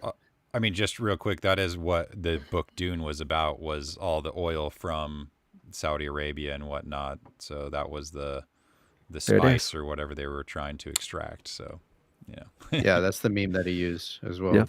And I think about the giant sandworm from Doom, based on our last PP show where I was on there with you guys. We talked about privately negotiated transactions, and the privately negotiated transactions are inside. It's the language that's inside the ATM at the market offerings. The at the market offering, right, for people who are not deep in the weeds about this stuff, they see an ATM offering and they freak out. Just like when Chewy had an ATM offering back in September, they thought they were dumping shares. None of these shares have hit the market, and in my opinion, the reason the 741, right, the 7 different types of securities and derivatives that we see on these filings, it's not about offering those securities to the public, but that they're swapping it between members of participating in this giant mergers and acquisition. Roaring Kitty posted a meme of a bunch of cats sitting around a poker table and they're playing Uno cards. What if each of those Uno cards represents securities, swaps, derivatives? And if you tie that in with privately negotiated transactions, what if they're unwinding all the swaps? This goes back to the question you asked me, PP, right? How does GameStop play a role? Well, GameStop united all the swaps into a single basket. So they trapped all the shorts into that. But that also means they've trapped the good guys. And then they've trapped Chewy. They've trapped Beyond. They've trapped Carl Icahn's company. Now they're slowly unwinding it. So, for anyone that's a technical analysis trader who's been tracking these stocks, you can see correlations between movements between these price action. Look at DJT as well. DJT is the same shit, right? It's like the fact that, Donald Trump won the presidency, the stock goes to pre-market $55 a share. And we all know out there what should have happened in terms of that stock within, obviously this week. We most certainly should have seen the stock price top over $100 per share, in my opinion. This is someone who's obviously the CEO of this company. He's now the president of the United States. Like, the fact that the stock, the moment it hit 55 and they short it from pre-market all the way to the next day, all the way through the rest of the night, is fucking bullshit, man. And that's what I mean, is that, there's a multitude of these stocks that are like kind of trapped in these types of swaps. And I do think that, especially when you kind of analyze what DJT stock was before, his stock was in Chapter 11 prior, before they merged it with DWAC and all that other shit. So I don't know. I do think that is very interesting, kind of seeing these kind of baskets at play here and how they overly short these stocks. And then obviously what you saw today, right, was DJT and GameStop quite literally making the same move today as well. So I did find that very interesting when we kind of compare them to the basket and stuff like that too. Yeah, and I'll say this last piece, going back to RC Ventures' letter to the board, in that very specific language, he was already splitting up the company. He said, in the event of Bed Bath pursued a full or partial sale of Baby, in that first line, he's isolating it, and he capitalizes Baby, right? So that leads me to think, well, and then the second part of that key, it says, well, what if they spin off and issue new shares while at the same time reducing share count? We know for a fact, does anyone have like a rough estimate? Does anyone know the official TSO totals? So I think last time what we were left off was like 782 million, if I'm not mistaken, right? Right. It's From like Seed and Co. 428 million to 600 something or 780. I think it's 5 different numbers, right? Yeah. Well, what if that doesn't really matter in a grand scheme when they do carve out Bye Bye Baby, and then they merge Bye Bye Baby with Pish Posh. Pish Posh owns the ticker Baby, which is capitalized. So what if they carve it out, Bye Bye Baby disappears the name, the IP is owned by Beyond, right? They keep it or whatever, or whoever it's with right now, Dream on Me or Dream on Me, it's floating in thin air somewhere, right? Yes. So let's say that Baby becomes a public company, it merges through reverse merger with a private company as Pish Posh, because Pish Posh was public. Pish Posh Inc. was a public company, owned the ticker Baby. Then they went private, going dark, and then they've been trying to do an IPO again. So what if this structure is a 3-way where they do carve it out, right? It leaves Bed Bath & Beyond, and then it does a reverse merger with Pish Posh, and then it launches again publicly. I will say that I've always liked the Pish Posh stuff, and I'll take it to ABC. I've always liked the Pish Posh stuff because we saw that going on back in January of 2023. When we saw this LBO that was supposedly going on, behind the scenes, Pish Posh was also making a move. And I remember this specifically, how Pish Posh was about to go public, and then all of a sudden this whole deal gets shot down the LBO back in January. Now all of a sudden, Pish Posh doesn't go live either. So I've always been a believer in terms of like how this Pish Posh plays a role here, especially like with the Baby ticker and stuff like that. It's always been highly, highly interesting to me, especially the timing. And now you're starting to see Pish Posh trying to set this up again where they want to go public. Go ahead, ABC, take it away. Yeah, I was just to add to Edwin's thought there. I kind of correlate with your thesis in the sense that timing is everything. I mean, to see what Pish Posh was doing, they stopped their IPO. They literally filed it, and it cost millions of dollars to prepare an IPO. Millions and millions of dollars in order to structure that in terms of legal, teamwork, everything. And then all of a sudden, they just dropped that IPO right around while we were in bankruptcy. Actually prior to that. And so it kind of raised an alarm bells like, wow, that's a phenomenal ticker, Baby itself. I wonder if RC is interested in it. And then we saw obviously the preservation of BBBY ticker, which kind of could possibly represent Baby as a ticker itself. But I think the BBBY ticker was more held for leverage in order to create those third-party releases. Because I find that, Baby as a ticker would be a lot stronger facet. And if you can kind of merge Pish Posh and Bye Bye Baby to make it even a stronger hold and make that the public reverse transaction, then you kind of kill 2 birds with 1 stone. You preserve the CUSIP for the main shell, and then you've also got this new ticker. So fingers crossed on that one. Yeah, so that's where I'm leading, and you encapsulate it perfectly, ABC. Thank you. with that said, that's pretty much all I wanted to share with you guys. I'm kind of burnt out. I was doing the spaces. Excellent. Yeah, no, we appreciate having you here at the PB Show. It's obviously been at least like a month or two since we've seen you here, maybe a few weeks or so. But Edwin, it's always a pleasure, man. Like I really like that for tonight, especially like the lemonade stuff. Like at first I heard the William Lemonade pull team. Like, what the fuck is Edwin talking about here? But sure enough, man, there's so many connections here. I mean, this is a lot bigger than a lot of people realize, right? Like a lot of us kind of have come into this initially and thought, yeah, you know, there's going to be a merger between GameStop and Bed Bath, and you know, we'll call it a day. It's going to be really simple. But as time has kind of progressed, it seems more and more complicated. I mean, we're talking about the greatest time to be alive in history here. We're talking about a very complex type of transaction, like a butterfly transaction here, that has a lot of moving pieces. So, Edwin, I gotta say, man, excellent fucking stuff tonight. Might I add? I mean, again, like, you know, from the early set, you know, the early discussions of like the DJT stuff and the Trump connections that you believe to now. I think you're early, man, a lot earlier than a lot of us. And I got to say, Edwin, it was a good night tonight to have you on. So is there any closing thoughts that you'd like to add, Edwin, as you head out this evening? We're all ears, man. Yeah, I'll say one thing. I figure I'll let you guys in. Let's go even earlier. So I haven't released this yet. I'm putting together the pieces. So there's a Q drop for those who know how to look up the Q drops. It's on qalerts.app. Q drop number 3581 talks about November 11. November 11 is Veterans Day, right? Mm-hmm. And do you guys recall the Greg meme account? Greg replaced the UK Parliament member's face with his face, and there's a tie with a butterfly. Oh yeah, I have that. I want to actually show that too. Yeah, that's a great point here, Edwin. Yeah, go ahead. So that person, Parliament, he has a little rose, right? Where people clarified and say it's actually a poppy.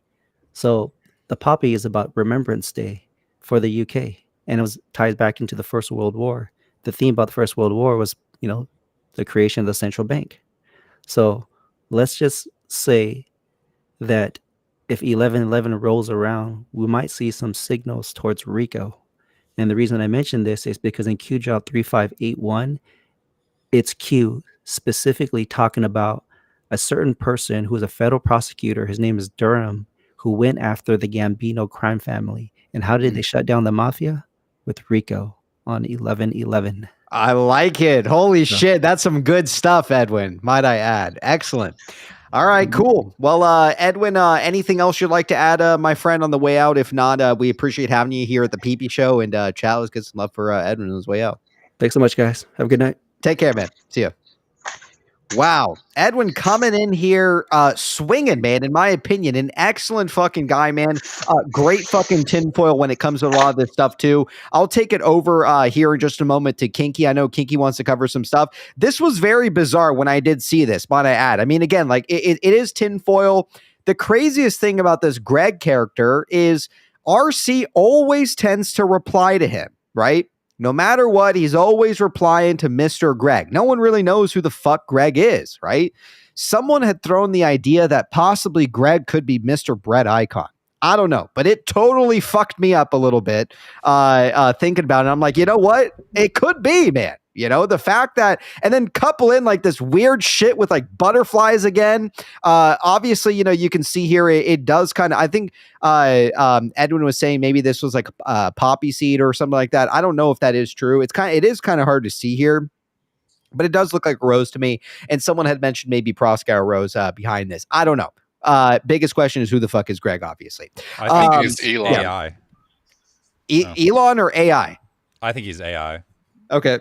You think he's AI, really? But created by Elon or Ryan Cohen or someone like that. And it'd also make it easier for Ryan Cohen to respond to it, because it's like, if it's not a person, then there's like different rules, I guess. I don't know. Yeah, I mean, yeah, I guess you're right. Yeah, the whole Greg thing's kind of fucking weird. Maybe it is Elon too, right? I mean, there's a big pot. I mean, there's always been some tinfoil that it's possibly maybe you know, his alt account, stuff like that. But I'll take it over to Kinky here tonight. Kinky, what'd you want to share with us this evening, my man? Let's hear it. Is Kinky there? Yeah, sorry, I was trying to figure out how to share the screen. Oh, you're good, man. Yeah. All right, your screen's up for everybody here, Kinky. All right, so since it's Friday, I was going to ask you. I have a couple questions for you.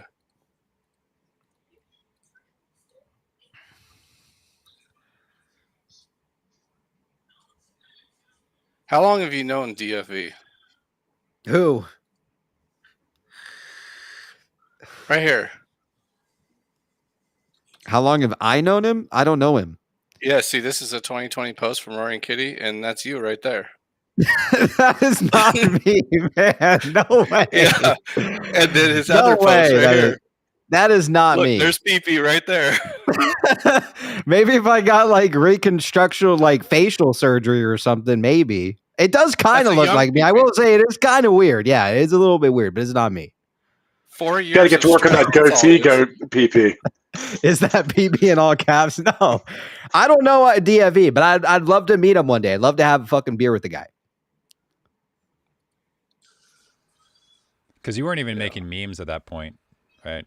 No. Yeah. Yeah. It's not me, Kinky, but I wish it was. That's PP. Stop lying. That looks nothing like me, man. It does so, PP. Bullshit. You've got no neck. That guy's got no neck. Yeah. All right, maybe it is me then. God damn it. No, it's not me though. But go ahead, Kinky. No, that's it. That's all I was bringing. Oh, that's it. Oh, you wanted to come on question me about it? All right, yeah, it's not me.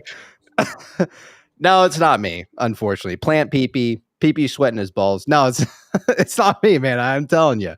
I am gonna say though, with Edwin's, I didn't get to listen to everything because I was busy. I'm potty training my 3-year-old, but oh shit.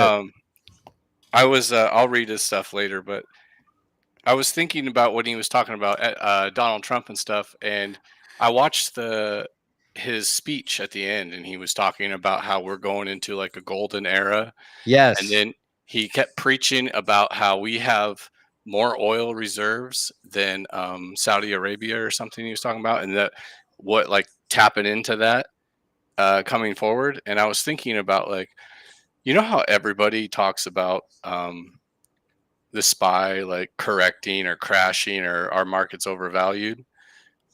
And I was in it, you know, I'm writing an article on this. I'm in the middle of like researching, but what if our market isn't overvalued? What if it's undervalued?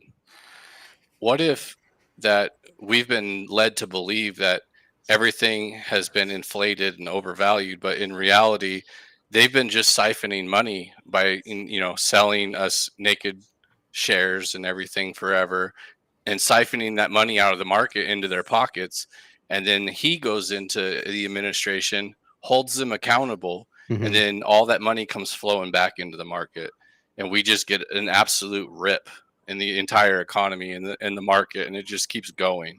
And we get like SPY 1000 and shit in like 3-4 years from now. What do you fellas think? To that, I think that like who would be that?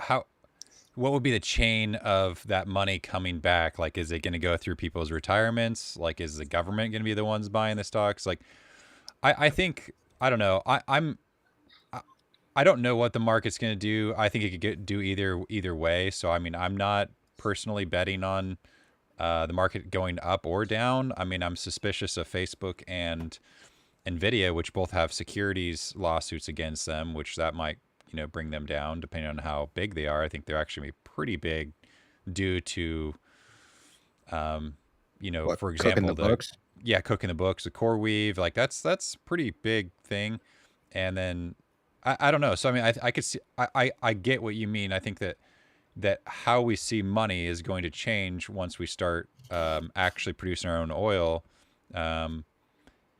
And I do also think that they were extracting value out of the system, but like where they've extracted value, I don't know that it immediately comes back. I think some companies will like literally go bankrupt. It will just be a wild thing. Some companies will go drastically up, some will go down where there's, you know, nothing left, right? Because like I saw an interview, I can't remember who did. I think it might have been Ron Paul or something, but he's like, you know, they create a system and then they just put a tap in there and just drained it, you know.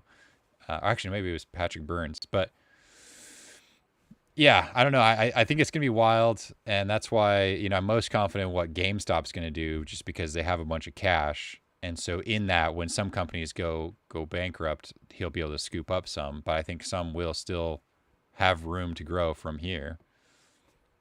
What if the money comes from, like, so the money goes back from all the short squeezes, right? That the market starts squeezing when all these mergers take place. So they start putting that money back into the market. Then you get maybe Trump goes after ending the Fed and ending taxes, right? That's more money for people that are working to invest in the market. And But the then Fed we has a start bunch of selling oil. securities. Like the New York Stock Exchange or the New York Fed alone has, I don't even remember how many billions of securities that they own, right? So, but what if they're complicit in this fraud, and then they're held accountable and forced to, turn that over to the public?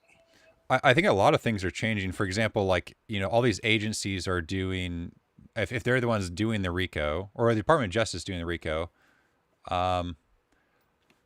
like, how does that money get back into the stock market from there? Like, who is they that would be buying it? Like, are they going to change it and say, instead of just a RICO and the government keeping the money, are they going to give it back to the people that were affected by it? And then those people are then going to buy into the stock market? Is that what you're suggesting?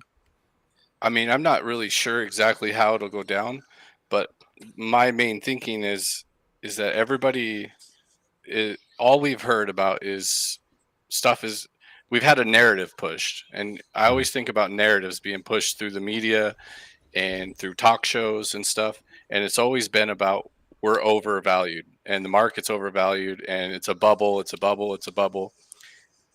What usually happens throughout the market history, and if you look at the monthly chart of the SPY, it's a parabolic curve and it's just going up.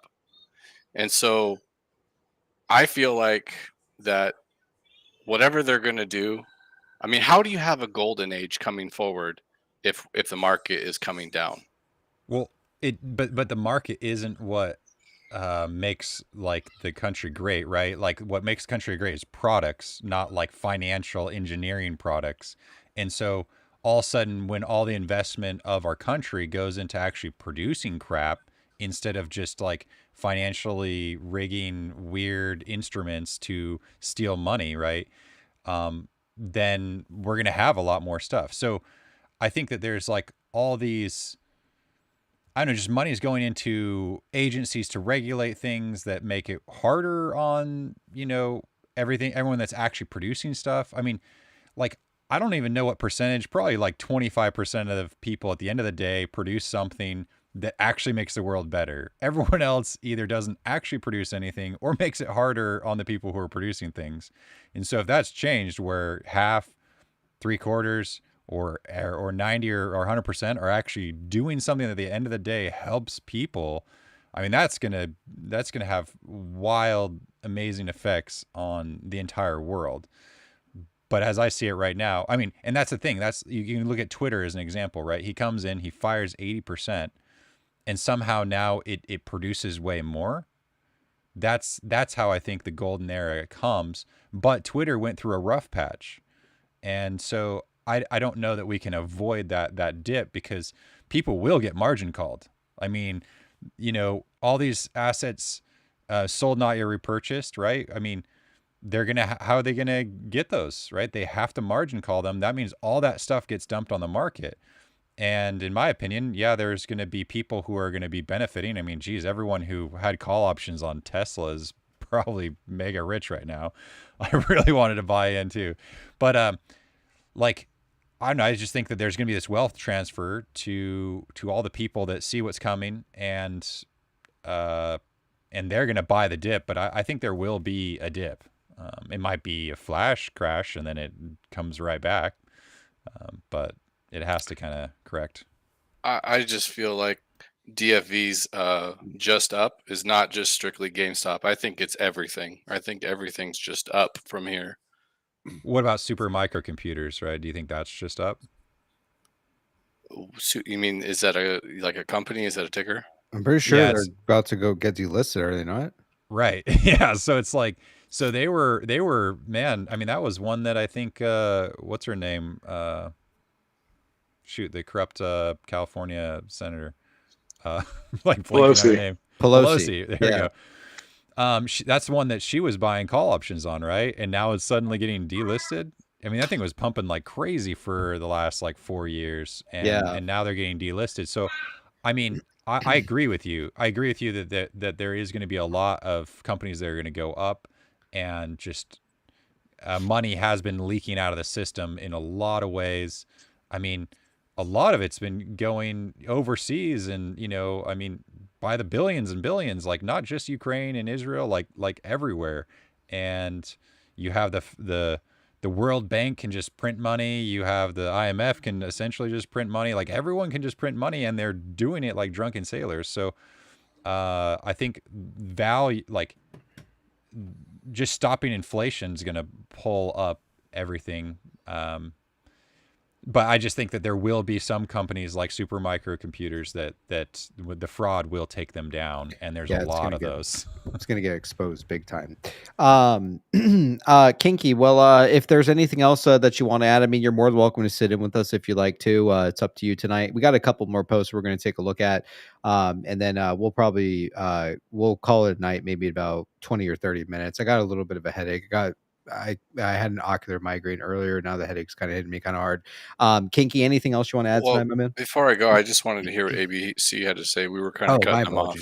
Sorry, go ahead, ABC. Yeah, I just want to add, Kinky, I think you're right. I mean, you can't classify the market overall as overinflated and as due for a crash. I mean, there's certain stock out there that are certainly overvalued, whether it be NVIDIA or others out there. So I think you can kind of look at it from a micro type of view that some stocks are certainly overvalued and some stocks are certainly undervalued. What I believe is that for the past 10 years or so, the focus and the money trail has primarily been showing that corporate America, or at least the stock market in terms of institutional investing, is very focused on shorting companies as opposed to investing in companies. And I think that paradigm of just shorting everything to shit is destroying the economy. So if you can take that out of the picture, then what happens is you get transparency and true price discovery, and the companies that are performing well will obviously skyrocket because people invest in them. And now you've got the proper transparency in order to evaluate who's being overinflated and who's not. And I think that's what's going to drive the market even higher. And there's a gentleman in chat here, Cooper. I had a bet with him many, many months ago, I guess about a year ago. And we were having this discussion whether, the market's overinflated, whether we're going to hit a crash. I do think there will be a correction, but I think it'll be a controlled demolition of naked short selling and synthetics and everybody that's abused that system in order to make the country great again. They're going to weed out that bullshit and they're going to hold those accountable. And from there, I do believe we are heading towards the golden years. Something I just thought of is like one company that would be affected is, imagine, so we know now that Facebook actually helped to manipulate the last elections, right? And so what happens when all these lawsuits come out and people want the damages, right? And there are a lot of damages from the last election. We've had inflation that was basically almost doubled it cut the value of our money in half. So everyone's retirements. So imagine if everyone starts, suing Facebook, right? Or even if they didn't, right? Which I think there will be a lot. Let's say that now it just becomes apparent that they're censoring. Are they really going to change their whole business model to then no longer censor? Like, can they even do that at this point? Or are they just going to lose out to X, right? So, I mean, I think that there's going to be a movement of market caps, which is exactly what the opposite side was trying to do, right? They wanted to take Bed Bath & Beyond's market cap and give it to Wayfair and give it to Walmart and give it to Target and Amazon. And, they're just divvying up the booty, right? And I think that's going to happen with some companies like Facebook. I mean, there's something, I'm not saying short it, but, there's probably something that's going to happen there that'll be wild. Yeah, I don't know. Again, it's hard to say if we're kind of going to melt up. I do assume that kind of just as a last like fuck you to Trump, that they're gonna like most certainly crash the economy probably around that time, like whenever he kind of assumes office, probably in January. I think that's when you're gonna kind of see a lot of these blue chip stocks, a lot of stocks like Amazon, things like that, just absolutely crater. And then you'll see all these other meme stocks that they're going to start, quote unquote meme stocks that they're going to start covering on and kind of like maybe leading to some kind of like requill of this squeeze. Because again, there's been a lot of kind of indications or indicators here that we could be dealing with a requill, right? Like we could very well see a very real scenario here where this plays out to be like that in January. And the biggest question out there is whether or not we're going to get our cash and equity before that date, right? You can't deny that it almost feels like someone or something is denying, letting this thing run, right? Like we've seen like two kind of breakouts here when DFV comes back, one for 85, one for 65. But then we've kind of just been hovering and consolidating with GameStop around like $20, $25, almost like someone is kind of, and again, like, even you saw recently when we broke out of like 25, you saw Cohen do like a 20 million dilution really quickly, right? And like kill it really fast. Like, why do they want to suppress it and kind of hold it off for a certain time almost? Is there, or at least that's how it seems, right? Nobody can really certainly say, well, definitively, like that's how they're doing it, right? Nobody really knows how they're doing this, but most certainly someone or something is kind of keeping this thing consolidated before it absolutely explodes. And I don't know. The biggest question too is like I saw a guy post earlier today too is like, he posed the question, do you guys think that Cohen's going to dilute again? I don't think anyone really knows, right? Like it's really up to the company if they think they need more money. I don't think they should, necessarily dilute right now. But if we're led to believe that this is going to be potentially held off until January, if the price starts to break out again, 35, 40, 45, people need to be prepared out there for possibly another round of like, dilution, because the company will raise another $2-3 billion, put that on the balance sheet, and just keep raising money. So I don't know. It's really hard to say right now, obviously what's going on, but I do think that we could be dealing with potentially some kind of like, quote unquote requill here. And like a melt up. Right before we see a meltdown. Yeah, go ahead, Baby C. Yeah, I was just going to kind of differ. I think you're actually going to see the the meme basket explode very shortly, and the reason being is you actually want to have that happen during the Biden administration while they're still in office, so to speak. One, because Biden actually appointed Gary Gensler many years ago. Two, that administration has been notorious for not protecting retail investors and kicking in derivatives and swaps. So if you time it well enough that it happens during the current administration, and then it becomes a RICO and fraud and quite a mess as they try and unpack all this and find out who was naked, who was responsible for all that. Then the new administration takes seat. They have the power to prosecute. So I believe the next 30 days to 60 days are actually instrumental. And I believe you will see the meme basket pop within the next month to 2 months. Let's go. Yeah, I think that's honestly a safe bet there. Like seeing like Beyond kind of get absolutely obliterated, kind of seeing it kind of recover a little bit. IEP having to cut their dividend is really the biggest one too. But again, I think that they do kind of have a plan here. And again, this is a very temporary setback, if you ask me, especially when it comes to IEP and their dividend too. The fact that they've cut it from $2 to $1 to now 50 cents. Look, Carl needs to kind of play out his cards right. Obviously, we know Cohen is raising money on the side here too. I think we're going to see most likely a move here. Just the biggest question is when, and the biggest question is kind of why this is kind of being delayed as well. Some people out there were wondering too, like, why were they delaying this whole entire thing as well, also with elections? Right. And then you have like people who come in who have certain theses or ideas for that reason. And I don't think really anyone truly can tell you why they delayed it till after the elections, but maybe it does have a role to play with that, possibly the FTC or doing these mergers, acquisitions, things like that, right? Like none of us out there are really like professionals when it comes to this stuff. None of us are insiders at these companies. So we truly don't know what goes on, with like the legality behind some of these things. And again, like the FTC plays a huge role with that. All right. So real quick, I did want to get your guys' opinion, obviously, here. real quick, just to like cut to this. I'm sure you guys saw that they're going to be replacing Gary Gensler pretty soon. Do you guys know who Richard Farley is? Has anybody like looked him up or anything? Yeah, let me hear it, Michael. The only thing I found just real quick was that he represented Goldman Sachs, Credit Suisse, UBS, and then Fitzgerald or something. So I don't know. The first three sound really sus, and the fourth one, I mean, I guess it's associated with someone that Trump knows, but I don't know. I mean, I guess it's Is anyone better? Yeah, anything's better than Gary Gensler right now, I guess. But I'm just curious if anyone had done any of their research on this guy at all. I had just seen this actually before the show. I was hoping we could read about him a little bit, but there's not too much, is there? Yeah, I don't know what all is out there. I tried to look for him. There's another person with the same name that's like a serial killer, so that kind of makes it hard to find him.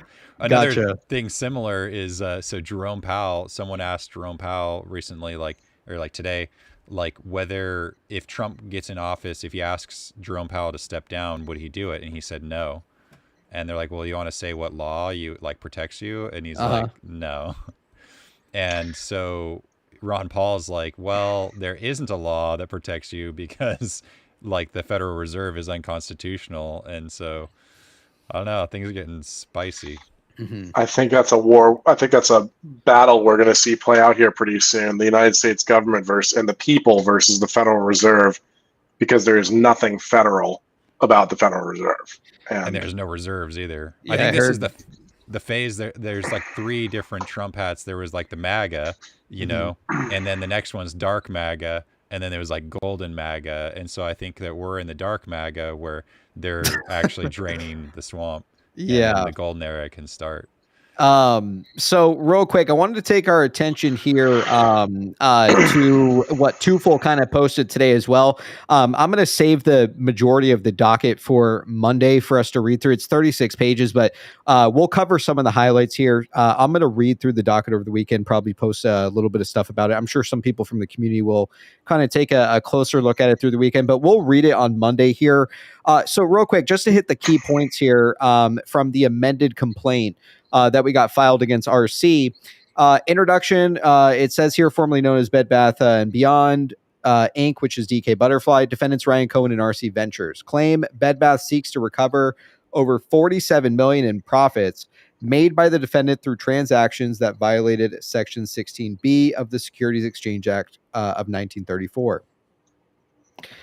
This section mandates that insiders return any profits from buying and selling the company's stock within a 6-month period. Number 2, the jurisdiction and the venue. Jurisdiction based on the Section 27 of the Securities Exchange Act of 28 USC.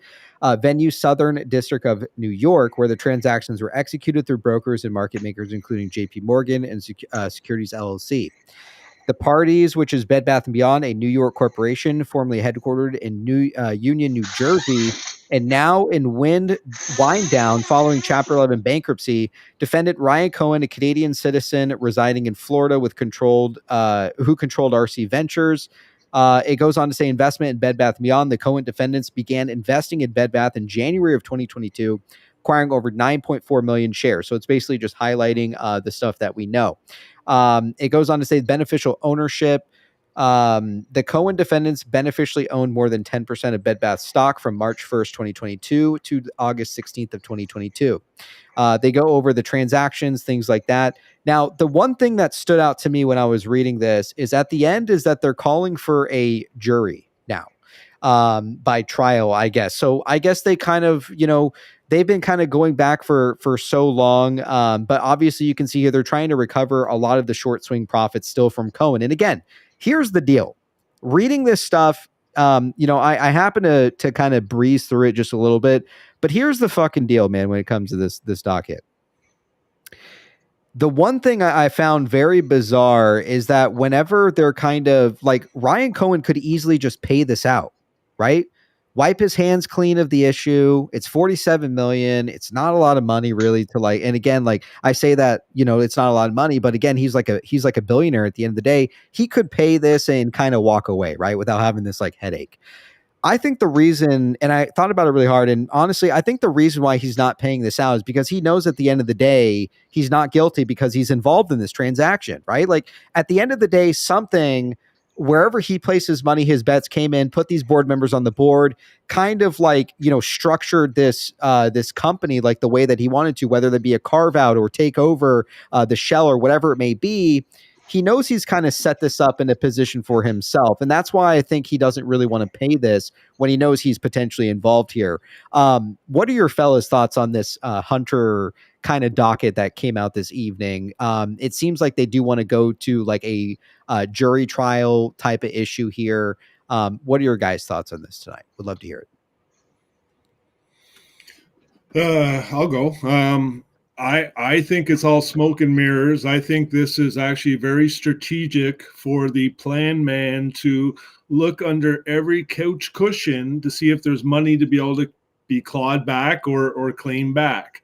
And you cannot selectively choose who you're going after in a court of law. You've got to go after all parties to investigate them. And I believe the reason you're seeing the HBC and the RC is simply once they're proven that they're innocent, that will provide additional evidence for any fraud and RICO element that you'll encounter with other clawbacks and claims or board members and so on. And so it also sets an element of prejudice where once RC is absolved of this and HBC is absolved of it under a court of law, you can't go back and try and sue them again for it. And so this is actually the best way to do it, is to go after all parties, so show no discretion, and simply just look under every cushion trying to do claim back. We know that RC bought in at 9.8. We know that Mark Traden signed a letter saying that RC, you only owe 9.8. And we know the share buybacks were accelerated, which drove them to 11.82. That to me is the case.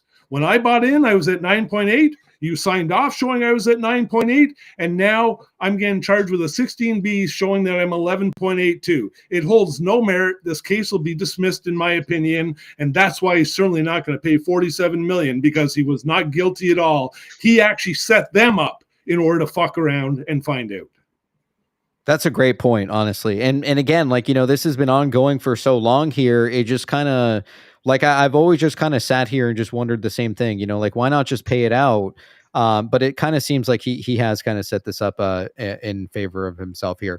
Wally or Michael, you guys want to make a comment on this? If not, or Kinky, I'll also move on to the next piece of DD. Let's hear it tonight. Yeah, I'll make a quick comment piggybacking on what ABC just said about this potentially being a setup and smoke and mirrors. And I'm not a lawyer, and the dockets, it's not an area of expertise for me, but just thinking about this scenario and this court case, what really jumps off the page right here for me is that bullet number 8, the demand for a jury trial. And all I can think of in that case is what a theatrical, what a dramatic, and what an opportune time for disclosure.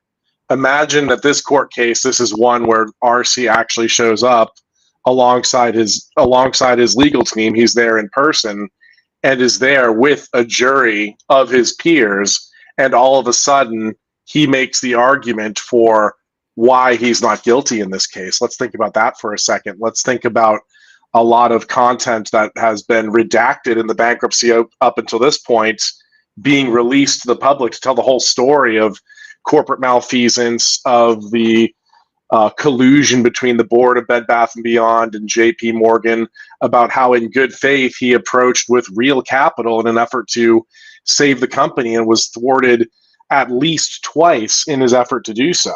And now this is an effort where he's finally revealing his third effort. His first effort was the equity acquisition. His second effort was coming in with $400 million of cash and a personal guarantee to be responsible for the $5.5 billion of debt that the company had. And then after that, a month later, whatever it is, we all think that he's either sort of being represented by proxy through B. Riley, through HBC, through 6th Street. I don't know. I can't keep up with all that shit, but I feel like that this could be an incredible moment for disclosure. Just letting all that go right in front of a trial of his peers, and no one in their right mind could say, oh yeah, you just tried to make a quick 50 million bucks. It's like, no, this dude has come out with a couple dozen $1,000,000, then a couple $100 million, and now we're seeing new information that's never been made public before, and he's still in this thing by proxy through some entity. That's, you know, that's hopeful of me, but it you know, it's dramatic and fun to think about. We'll see what happens. Yeah, it's always been really bizarre, you know, the fact that, you know, he kind of sells, he makes $47 million, but just like you said, 3 months later, he's basically offering the company $400 million to take over the entire thing, right? With all the debt-ridden, you know, company like it was at the time that he made the offer, they didn't want to take it, right? And even you see Shelley Lombard mentioned that they had assumed that they would get a better deal somewhere else. So I don't know, you know, I think he's going to fight this thing, but again, like the whole jury thing, I don't know how long this could kind of go on for here. You know, I don't know if they're just going to kind of like walk in day one, just kind of lay everything out on the line and just kind of try to dismiss it or what. But I mean, I do think that we could see maybe a dismissal for this pretty soon. Maybe he does reveal his hand. I do feel like he's kind of holding back here. But again, I guess we'll have to see as the weeks kind of go by. Go ahead, Michael. So if I was a dark humor, degenerate mastermind, billionaire like Ryan Cohen, I think about what I would do. And for MMTLP, for instance, like even dragging them in front of the Senate, they couldn't get the blue sheets to actually like see the data of the trades. And so it's like, you know, for him playing a game of chicken, like it's like he'd be willing to risk $47 million just to get the transfer agent data information and have it on the court record under the jurisdiction of bankruptcy court, which is actually a really high court, because it would be more damning to JP Morgan than it would to Ryan Cohen. Because I do think that, you know, and when I talk to the plan man, he's like, yeah, it's just a straightforward thing. If they buy and they sell, and he bought more in March or something, or February. Mm-hmm. And so it's like, okay, prove it. Like, you know, subpoena all those trades and bring that into the court, and then you can convict me. And so it'd be hilarious to have JP Morgan on one side and Goldman Sachs and like, no, it's fine. Just let it go. Just let it go. Like, you don't need that. And it's like on the other side, it's like, no, we have to prosecute this, you know? So it's like, I don't know. It's brilliant. And it's probably the only way they could force the DTCC to get something into the court system that would be able to convict the massive naked short selling crime that's happening. Mm-hmm. That's just my thought. Yeah, no, I think it's a great thought, to be honest with you. I think that it could be very likely. Real quick, I did want to take our attention over to this post here. This is obviously mentioned with IEP. I do have some questions to this. ABC, I think you might like this one personally. Whenever I was reading this, I was thinking that you would probably like this post here. So, and I don't know if you've read this one, but it says, look at what popped up on Thinkorswim. Icon Enterprises LP, 5% cumulative pay in kind redeemable preferred units for IEP. Okay, we have Icon Enterprises LP PRFD listed here.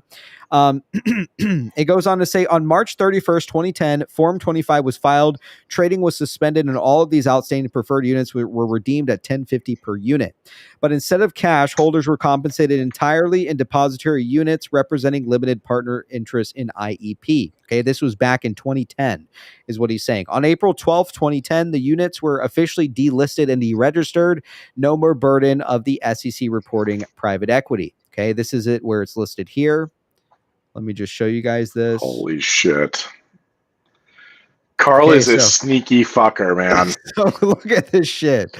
So where is it? Oh, here it is. I'll read this section right here. Notification of the removal from this listing and registration of the stated securities, the New York Stock Exchange hereby notifies the SEC of its intention to remove the entire class of the stated securities from listing and registration on the exchange. Sounds a little familiar, right? At the opening of the business on April 12th, 2010. What day did we actually file bankruptcy for Bed Bath? What was it? The 23rd, right? Yeah. if I'm not mistaken. It goes on to say, pursuant to the provision of Rule 12D2-2A, 17 CFR 240-12D2-2A1, that the entire class of this security was called for redemption, maturity, or retirement on March 31st, 2010. Appropriate notice thereof was given. Funds sufficient for the payment of all such securities were deposited with an agency authorized to make such payment, and such funds were made available to security holders on March 31st of 2010. The exchange also notifies the exchange or the Securities and Exchange Commission that as a result of the above indicated conditions, this security was suspended from trading on March 31st of 2010. Now, keep in mind, this is filed like by Icon Enterprises, okay? Down here, it is listed here. Form 25 and attached notice will be considered compliance with the provisions of 17 CFR, okay, listed here. Okay, and it's signed by Edwin McCabe, which is the director back 3/31/2010. Right. Now let's go back to this. So it says 10 years later, and it has like a wand, like a magician. IEP preferred units and rights are listed along other publicly traded partnership PTP securities that became subject to a 10% withholding tax starting on January of 2023. So it gets more interesting here. And let's take a look at this next one. Also, my bad for not catching up on some of these tips here. The Freeman Project with the 2, Edwin equals loony bin grifter makes Michael look sane. Well, there you have it. We got Freeman with the 2. Wally Buck is a member of the White Guys for Kamala. We also got Alex out there with the 10. Where can I buy some of those Mimi stocks? My other investments are down at the minute, and I'm hoping those Mimi stocks can help me. My apologies, fellas, for being a little late on these. SE out there with the 10. Appreciate the love, SE. Madman with the PP membership here with the note. It's absolutely insane that this whole play was betting on Trump winning the re-election. I feel like maybe there would have been some backdoors, probably would have been a little bit more complicated, but it definitely makes it easier. Argentum with the 2, but when Tendy's Edwin, and Dustin with the PP membership for 16 months. PP leveled up them reading skills. Bravo. Right on. I got myself a dictionary, man. All right. Although there's a few things. I mean, Ryan Cohn had a recent tweet, right? He said, congratulations to Trump who won his 3rd election. Yes, yes, he did. That means he's like saying that he believes that there was fraud, right? And so it's like, if you look at a map of all the states that require voter ID and then which states Trump won, it's exactly how that is. And so like he won all the states that require voter ID, which is not a coincidence. So I don't think it was a gamble per se. I think that they knew that if the election was fair, because I mean, there's 15 million extra votes that came in that hadn't been there since Obama or Hillary or Kamala, and either there's 15 million Democrats out there that are racist and sexist, or they cheated. Right. Well, back to the back to the IEP stuff here. So I just want to compete with Edwin. Michael. You know, the guy's trying to say that Edwin's crazier than me. Like, so I want that throne back. Yeah, right on. Yeah, yeah, good stuff, man. All right, so it goes on to say here with IEP. Okay, back to the IEP stuff. And so it says list of security. So remember, okay, this is like a deregistered security when it came to IEP stuff like that. It's very interesting here. It goes on to say list of security subject to tax under section 1446F of the Internal Revenue Code. It says below is a non-exhaustive list. You're making me fucking laugh here, man. Sorry, the chat's just crazy. Well, the segue was you're fucking hilarious, man. The segue was the tip, right? They're saying like someone tipped, and they're like, "Hey, how is it that they were banking on this?" And it's like it was. Like there's people that they knew the fraud was real, right? They just it wasn't allowed to be brought in front of the court, and now we know for sure it was real. Or they're racist, sexists. But and sorry, I was just sorry. Go ahead. Yeah, just either way, if they're racist, sexist, then they obviously wouldn't vote for Kamala, right? Because that's like both things that they weren't voting for if that was the case. So I think also the thing that with the 3, okay, the thing that he kind of mentions with like the 3, yes, it's also that, but also the fact that like, remember, I think it was, I can't remember who posted it, Curious Individual on Reddit, maybe. And he had posted that 3 is like it's like a turkey. I think 3 strikes is a turkey, I think is what they call it. And basically he's alluding to possibly Thanksgiving or something. I don't know, dude. Like, it's tinfoil, all right. But I don't know. I think it is going to happen. I think maybe November is likely to happen. If it doesn't happen in November, I'll be kind of surprised. But I guess sometimes they throw wrenches in this fucking thing, like we've seen for the last couple of months. So I don't know. Hey, real quick, let's get back on track in just a second. But what I'm literally crying over here laughing. What I'm loving more than anything right now is that Michael really stood up to the plate when challenged on who was more mentally and more of a lunatic, him or Edwin Barnes. And Michael took that personally. Hey, can I'm you just put a crying. vote in the chat, I love actually? it. All right, Like, yeah, vote in the chat. we'll do a poll. Yeah, we'll do a poll. Also, my bad, I missed Justin's tip here. If you are gay, say what got him. Right on. All right, let's take a look real quick. Let me run this poll here. Who's crazier, Michael or Edwin? Who is crazier, Michael or Edwin? All right.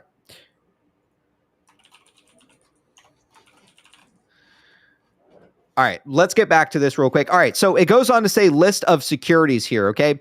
Below is an exhaustive list of PTP securities that will be subject to a new 10% sales tax as of January 1st, 2023. Pursuant to the Section 1446F of the Internal Revenue Code, the list is updated on an ongoing basis based on the best available information. Below is the list of PTP securities that starting from 1/1/2023 will be subject to withholding under IRC Section 1446. Note that this list will be updated on a best effort basis and is subject to change without notice.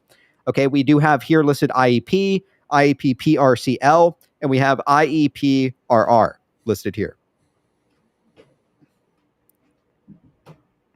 He goes on to say any transaction involving these securities are subject to a 10% withholding tax, section 1446F of the U.S. Internal Revenue Code.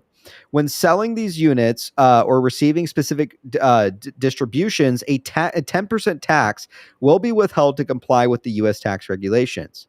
Also, to qualify for favorable tax treatment, at least 90% of the PTP gross income must come from specific qualifying sources like natural resources, oil, gas, minerals, real estate, rentals and development, interest and dividends, capital gains on assets, commodities, trading, and futures.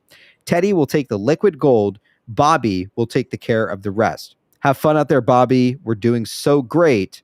And then I think we have the liquid gold. Other than that, a video here.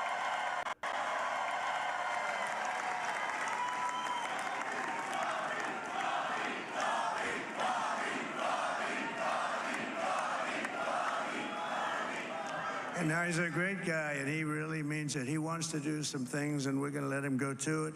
I just said, but Bobby, leave the oil to me.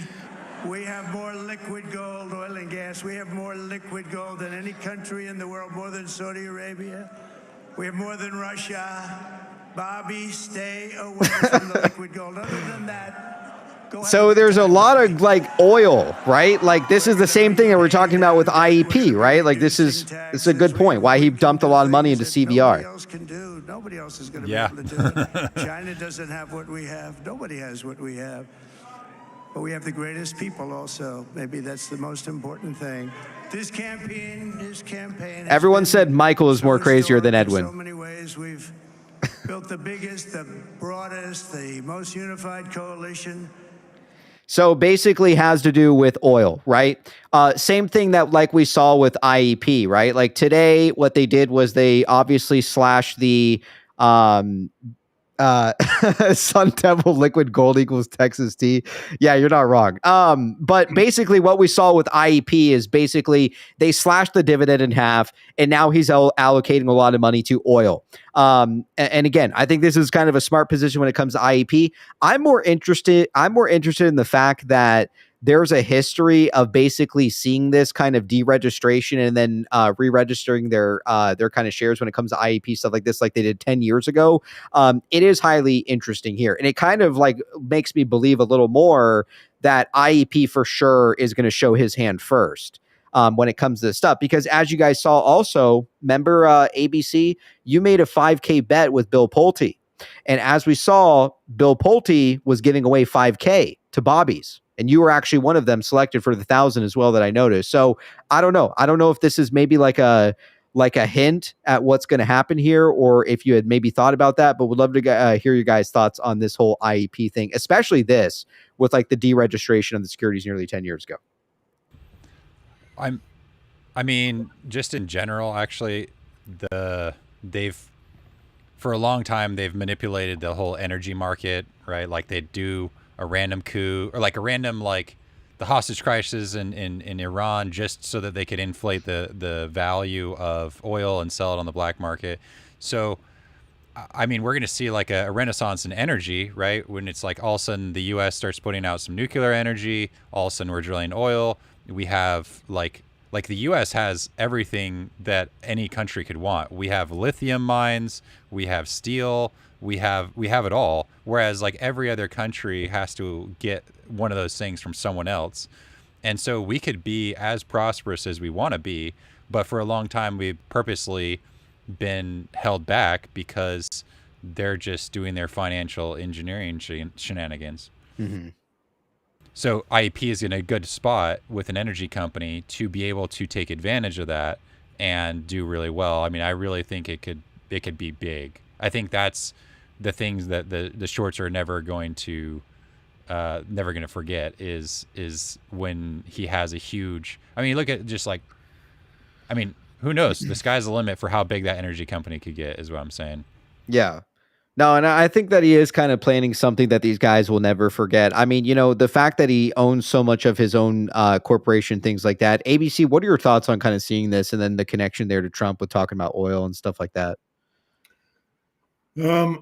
I've always kind of alerted to the fact that there's a retail renaissance going on. Mm-hmm. And I believe Ryan is the guy for that. He totally understands customer delight, how to run e-commerce businesses where he can ship 100-pound dog food bags through the postal system. He's a retail guru. I believe that Brett and Carl are more about oil, transportation, cars. And so this document here is literally showing that there will be a 10% withholding tax. And that's because he's a master unit fund. So the revenue code is kind of specifying based on the resources or the commodities that you're in, we're going to request under the revenue code a 10% withholding anybody that buys units in your company. I think that's kind of standard protocol for master unit funds anyways.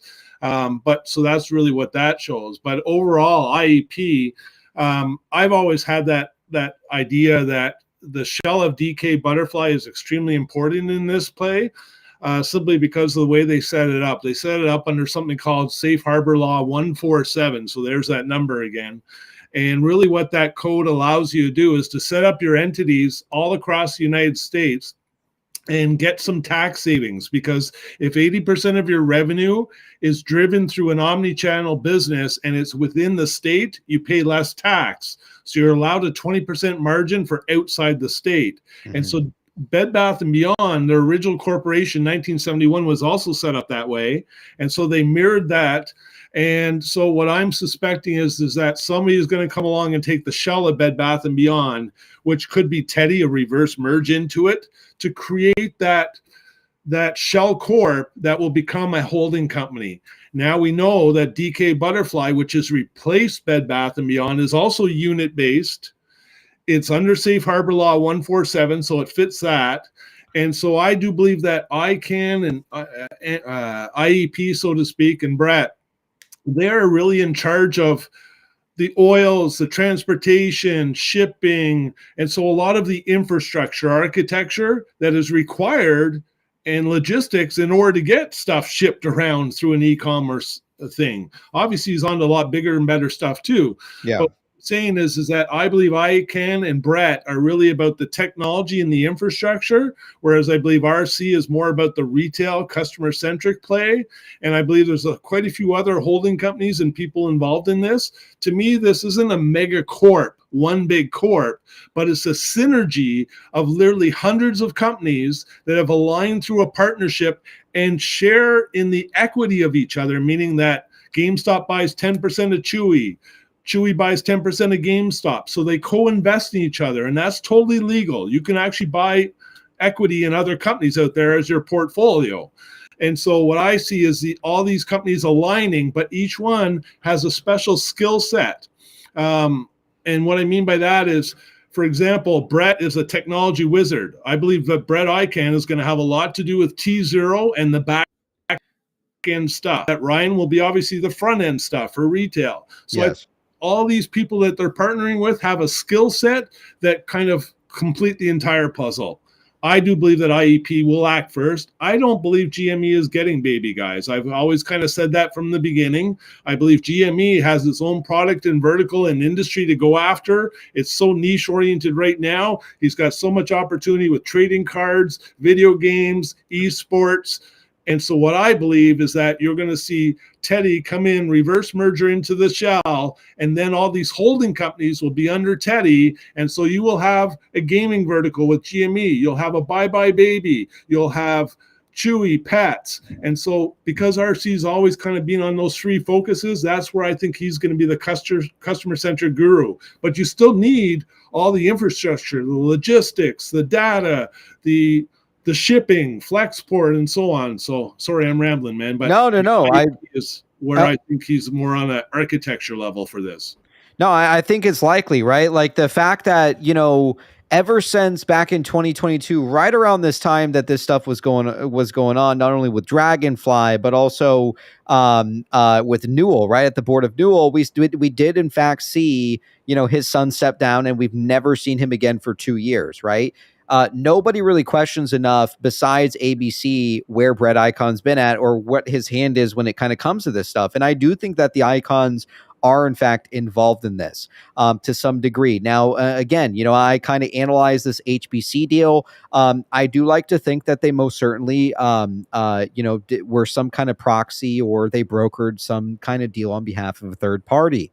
That's why I think that we also see the TSO go up all the way to 782 million. And the fact that DK Butterfly can issue up to 900 million shares, and also GameStop can technically can go all the way up to 1 billion shares as well, which shareholders had voted on back in 2022 as well. So it kind of seems like this is kind of lining up for like a 1-for-1 kind of a scenario, maybe like one and some change in terms of like an equity kind of distribution here.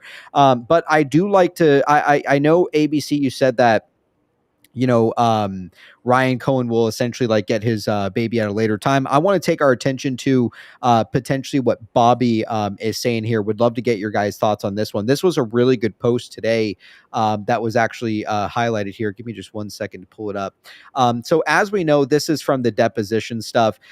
This is from Harriet Edelman, and this is addressed to the rest of the board here. So it goes on to say, I received a message from Ryan about 20 minutes after I wrote the recap below, and he asked to get back together on Zoom call, which I arranged. He shared the following. He thought about our conversation. Certain aspects of our financial situation reminded him of GameStop, is what she says. Feel like shrinking the board significantly and getting himself in the board necessarily to 7 members.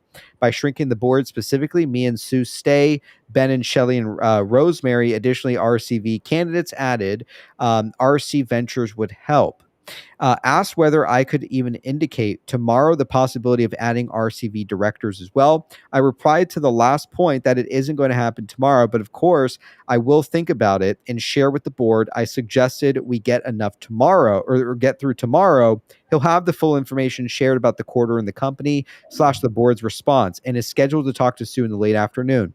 And we can pick up the conversation after earnings. He said, okay, and close it. If I can get this, get into position, may sell my stock. Now, again, I think the most important thing too is the fact that, how he kind of mentions that there was nothing like it when they were kind of analyzing their investment into Bed Bath. He says, he's even quoted in the deposition papers with Ryan Cohen. What Ryan Cohen says is that, when I invested into Bed Bath, we did not see the kind of potential that we saw, for instance, like with GameStop in terms of trapped value. And he mentions how Baby is basically worth more than the entire enterprise of Bed Bath & Beyond itself. Okay. And for some reason, we're led to believe that this IP and this quote unquote company sold for a mere $15 million to a group of guys out of Jersey for a deal of a lifetime, right? Like a multi-billion-dollar brand as big as Bye Bye Baby basically sold to these guys. Personally, I don't believe it, honestly, when kind of reading a lot of this stuff. But I do like to think that, look, if there was a scenario where they were in fact selling Baby, Ryan Cohen would have figured out a way to acquire it, man. Regardless of being sued, things like this, he would have most certainly found a way where he could acquire this company, essentially, right? So I've never fully believed the idea that this was just simply sold off to these random guys who just got a deal of a lifetime. Again, he talks about Bye Bye Baby being worth more than the entire enterprise of Bed Bath & Beyond, a multi-billion-dollar company, if you will. And PP, real quick, yes. Yeah, wasn't that tax filing from a week or 2 weeks ago conclusive in that Bye Bye Baby did not transfer out of the estate to Dream Army? Yeah, I think it is stating that, that the estate essentially owns Bed Bath Acquisition Co., which Bed Bath Acquisition Co. owns Bye Bye Baby. So I mean, that's as conclusive as it gets. That Bye Bye Baby is still there inside of the bankruptcy state, which would make sense for someone like an acquirer, like someone to come in and pay off the rest of the debt if they do choose to do that, right? Like if someone wanted to come in and pay $1.5 billion of essentially this and take the shell and also Bed Bath Acquisition Co., which also has Bye Bye Baby in it. $1.5 billion? Well, I'm sorry. How much is the unsecured? Dude, Ryan said he'd pay a premium for Bye Bye Baby. And that's why I think we had that service transition agreement where under the estate, they went and opened up 11 stores.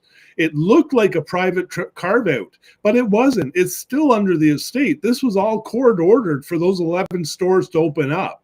It looks like it's a private sale. It looks like a carve out and all the branding's gone, but that's a shared IP agreement. I guarantee you, if there's something went astray, the plan man would be going after, because to sell the IP for $15 million, I mean, even JP Morgan said the Bed Bath alone, just the IP is worth $164 million at a wholesale level. So you can't go through a transaction selling your Bye Bye Baby for $15 million and your Bed Bath IP for $21 million. That would be revoked and reclaimed so fast because of all the money that could have been left on the table. And you're right, Wally. It's under the estate. It's totally under the estate. The only thing we're waiting for is a credit bid. And who's representing that third party? As of that tax receipt being posted from BBBY Acquisition Corp, to me, it just seems like it's conclusively there. And that's the entity that's the target for a carve out where the Knowles reside primarily. It's just like, it's there. It's ready. Who's going to get it? Maybe Ryan Cohen's going to tell us about it when he's there in front of a jury of his peers and he lets the cat out of the bag and discloses some previously redacted stuff. Well, that's another thing, is that, like, the biggest thing that I'd argue too is that there's nothing stopping this company from emerging yesterday, right? Or, months ago or even weeks ago. They can still continue on with these claims and they can continue on with business, emerge if they wanted to, but that's not what you're seeing. Typically what you see is that they would emerge and then, if we were like quote unquote canceled and screwed, they would have already done it, right?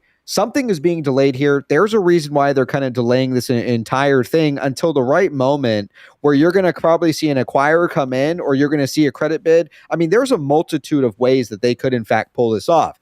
And none of us are going to know for sure until it actually transpires. So that's just my opinion on it. Well, and PP, real quick, consider Carl Icahn's statement from earlier this week following the election result, where he said that his expectation, I don't know if this was tweeted or no, it was in a Wall Street. It was in a Wall Street Journal article. That's what it was. But he basically said his biggest takeaway was prepare for a more corporate action friendly. Yes. Right. Like legislative environment and executive environment with under Trump's leadership. So what has it been waiting for? I don't know. Carl Icahn seems like he told us a day or two following the election. Yeah, the timing is interesting, and that's why I think that Brett Icon's involved too.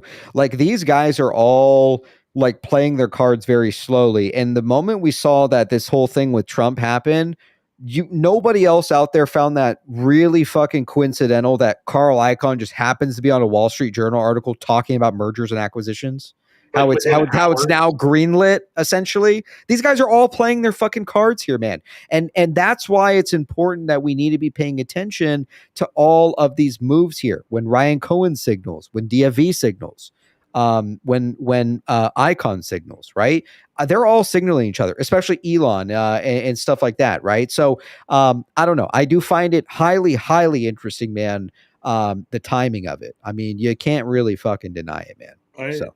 I don't believe there's actually anything preventing an announcement whatsoever. And I don't think there's been anything preventing an announcement for a long time now.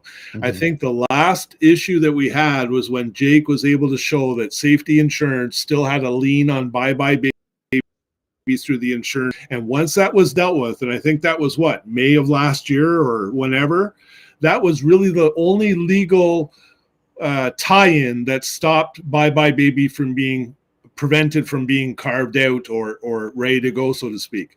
The entire delay is on a macroeconomic scale. And you guys talked about Sandman. I believe Project Sandman, it has nothing to do with Dune or whatever. I believe it has to do with the treasury market, where a bunch of companies out there are going to drop all their treasuries for the US dollar all at once.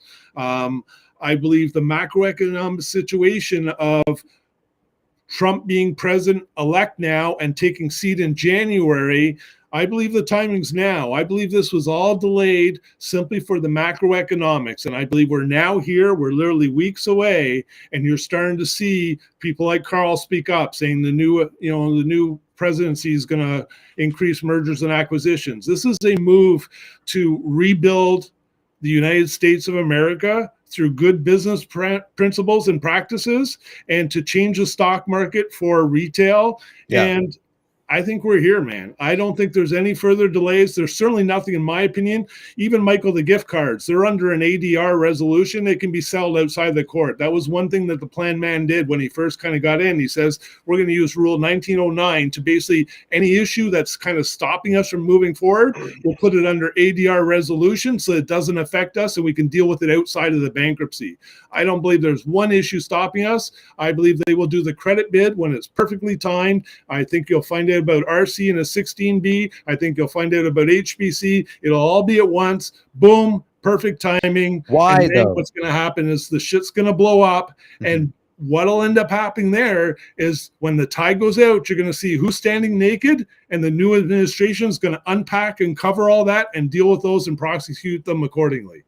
Why do you think they're delaying it then, ABC? Just out of curiosity. I know Michael needs to get going. This is a global play. This is the derivatives and swaps market, which has been kicked around for decades by a lot of people. And they've taken that money and spent it on other investments and put it in their pocket and in their yachts and their mansions, as opposed to leaving it on the table. And so what they do is they just continuously kick the can, thinking that they're in power. The problem is that the Democratic Party has been in power for 28 out of the past 32 years. There's only been 4 years that the other party's been in power.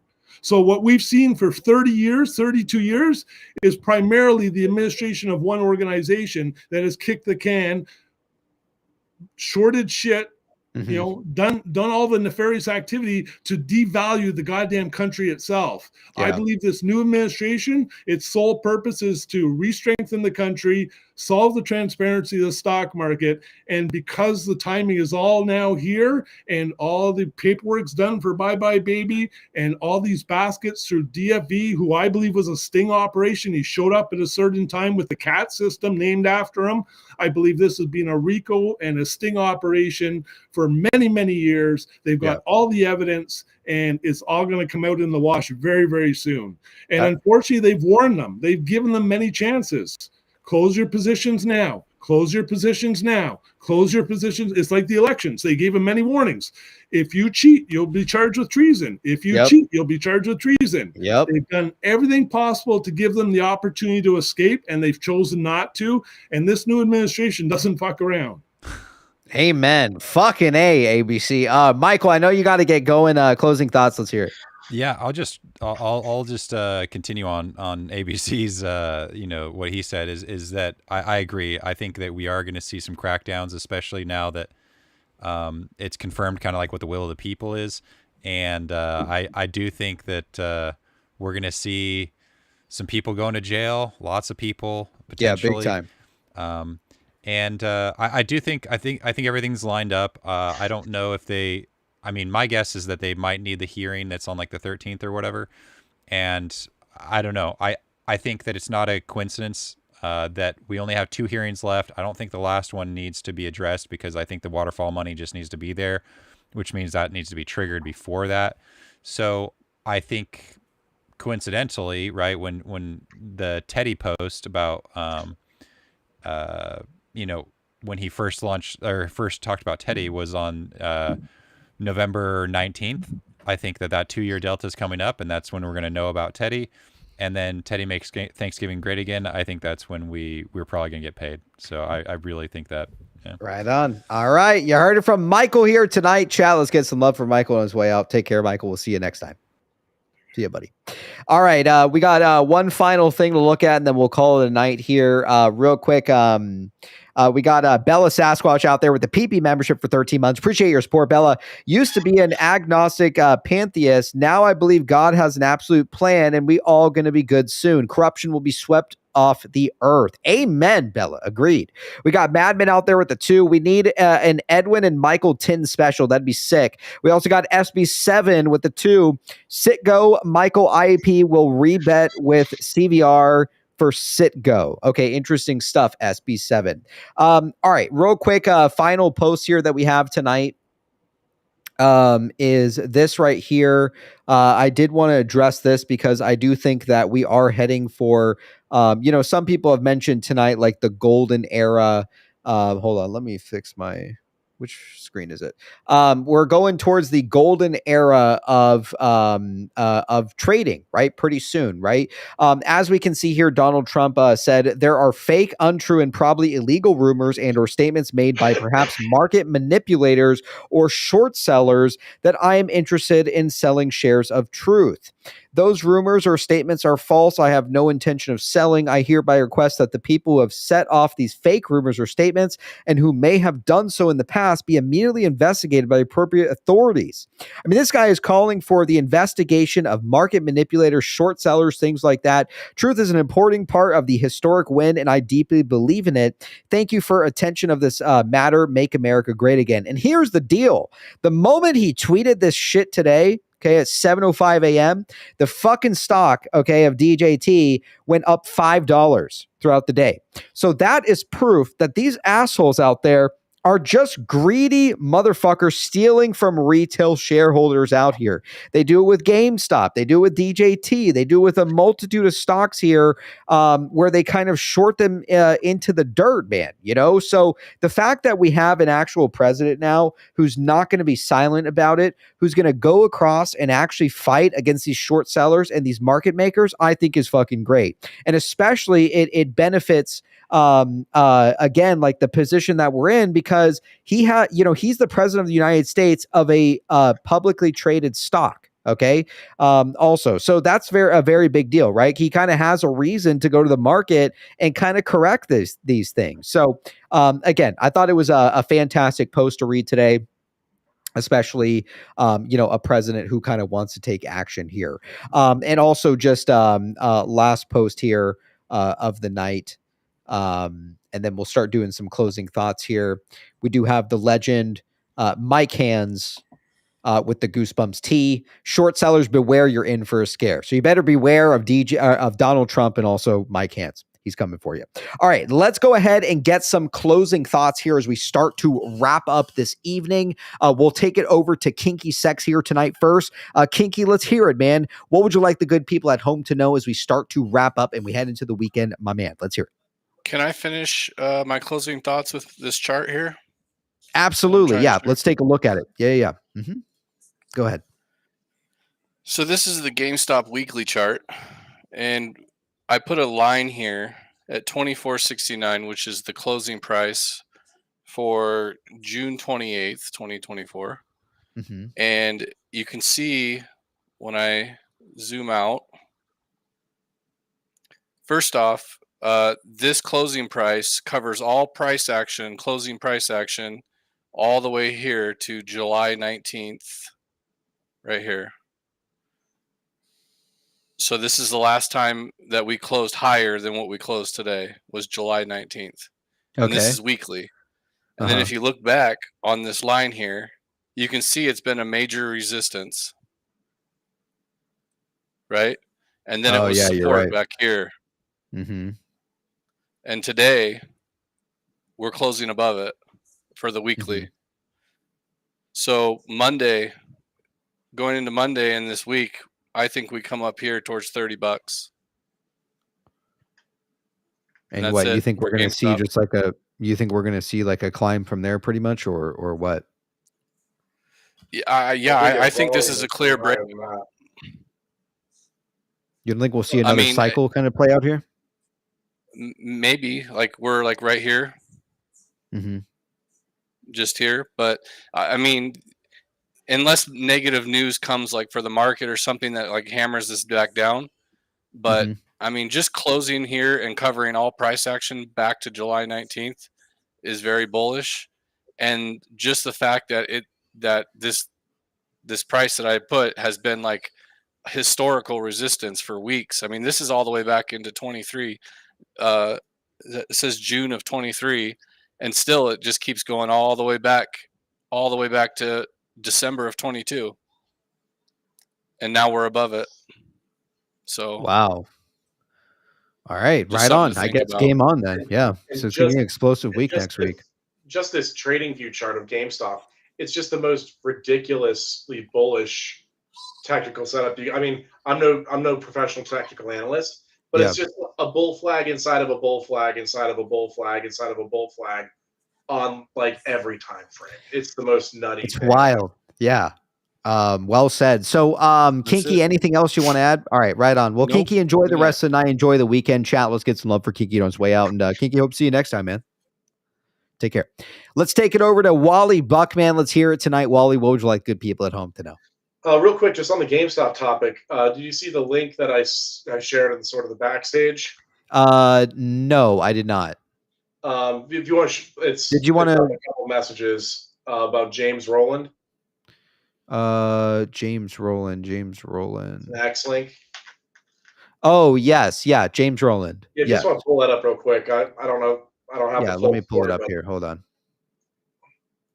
Just want to summarize this and share it with everybody and get out of here. Enjoy our Friday night. But yep, I got it up here. I just stumbled into this guy, I don't know, a couple weeks ago. Really like his stuff, and I really like the way he has his charts set up. It's very easy on the eyes, but very impressed with the work that this guy does. And in this tweet that we're looking at right here, it's just he's kind of giving himself credit, a worthwhile and well-deserved pat on the back. Back in May, he had identified a couple things that were precursors to the run-up in January of 2021, which was this crossover where that green arrow is indicating, where sort of the monthly or the daily trigger and the weekly trigger both cross over a monthly. It's like this golden cross.